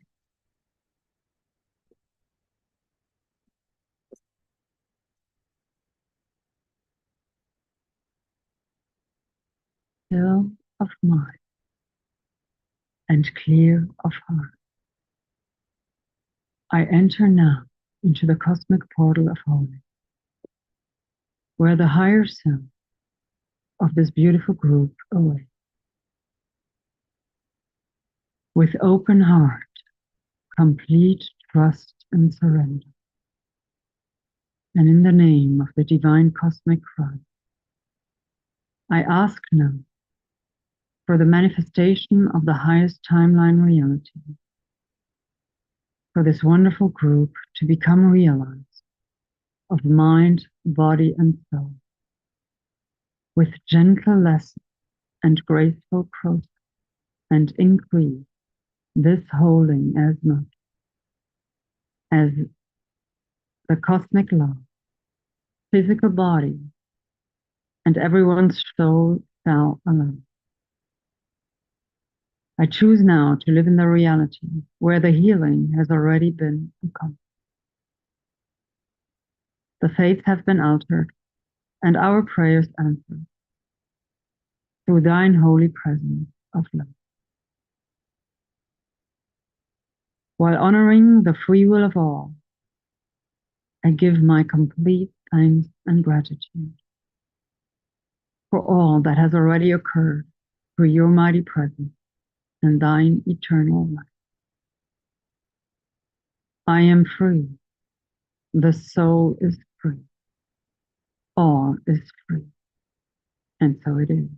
Amen.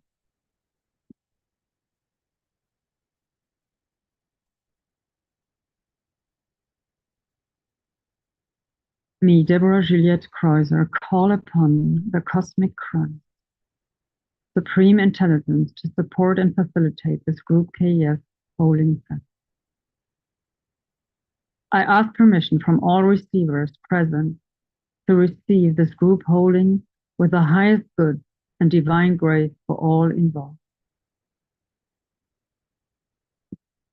I request, on behalf of this entire beautiful group, become aligned for the duration of this session to the divine intelligence of Christic endless systems with grace, with ease, and with joy. I invite the cosmic Christ energy to connect with us now in the most appropriate way for all involved. May all that transpires in this microcosmic reflection of our group constellation support and uplift the ascension of the entire human collective and all sentient life. I also call forth assistance from the Divine Heavenly Mother and Heavenly Father present to overlight this group container with pure unconditional love from the Most High. Hosanna, Hosanna, Hosanna in the highest.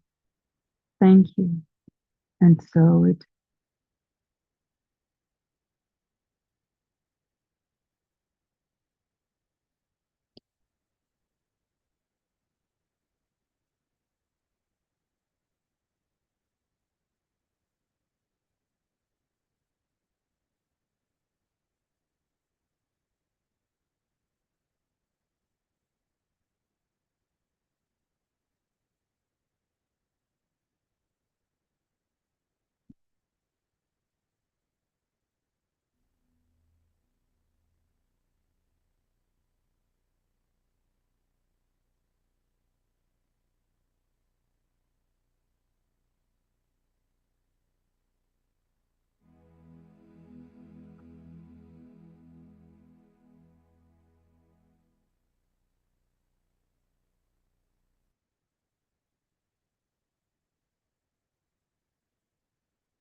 Yes, if you want to add some beautiful music, Omar Shan, would be wonderful. Thank you.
It is done.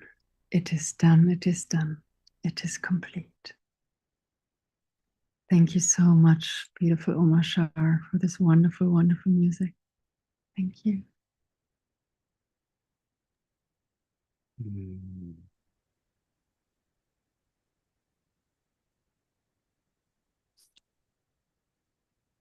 Thank you, Omar, for all that you always do.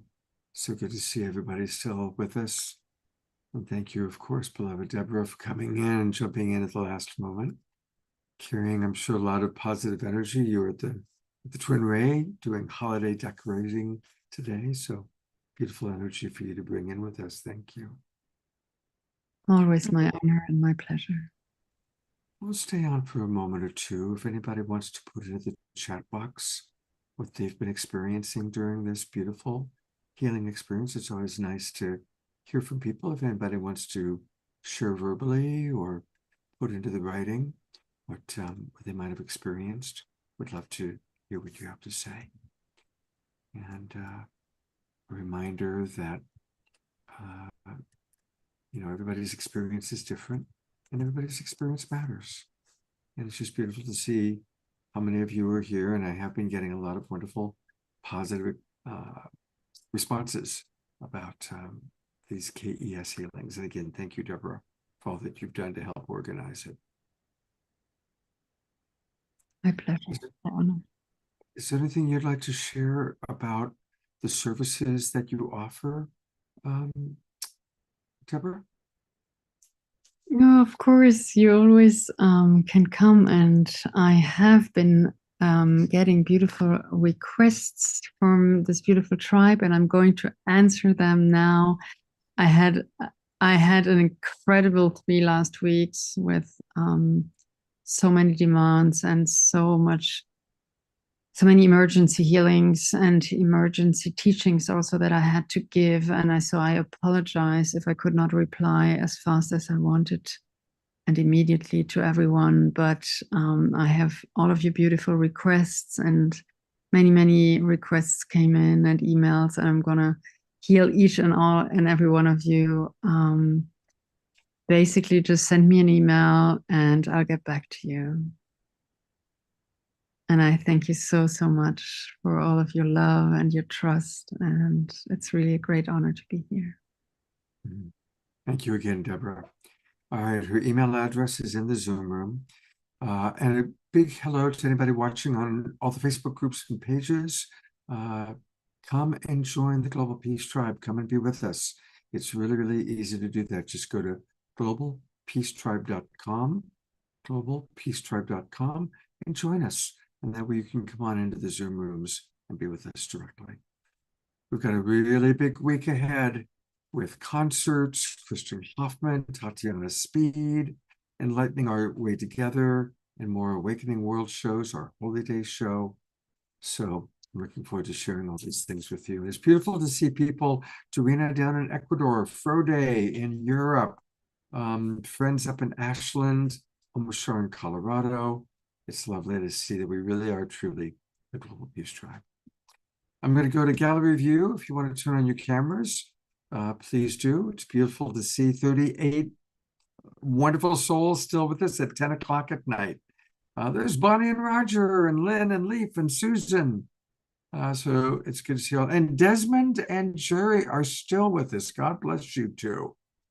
Oh my gosh. All right. Thank you everybody for being with us. We'll see you later on in the week. And have a beautiful Sacred Sunday. I hope to see you in Tiara's Sacred Sunday Twin Ray Meditation Room. Good night, everybody.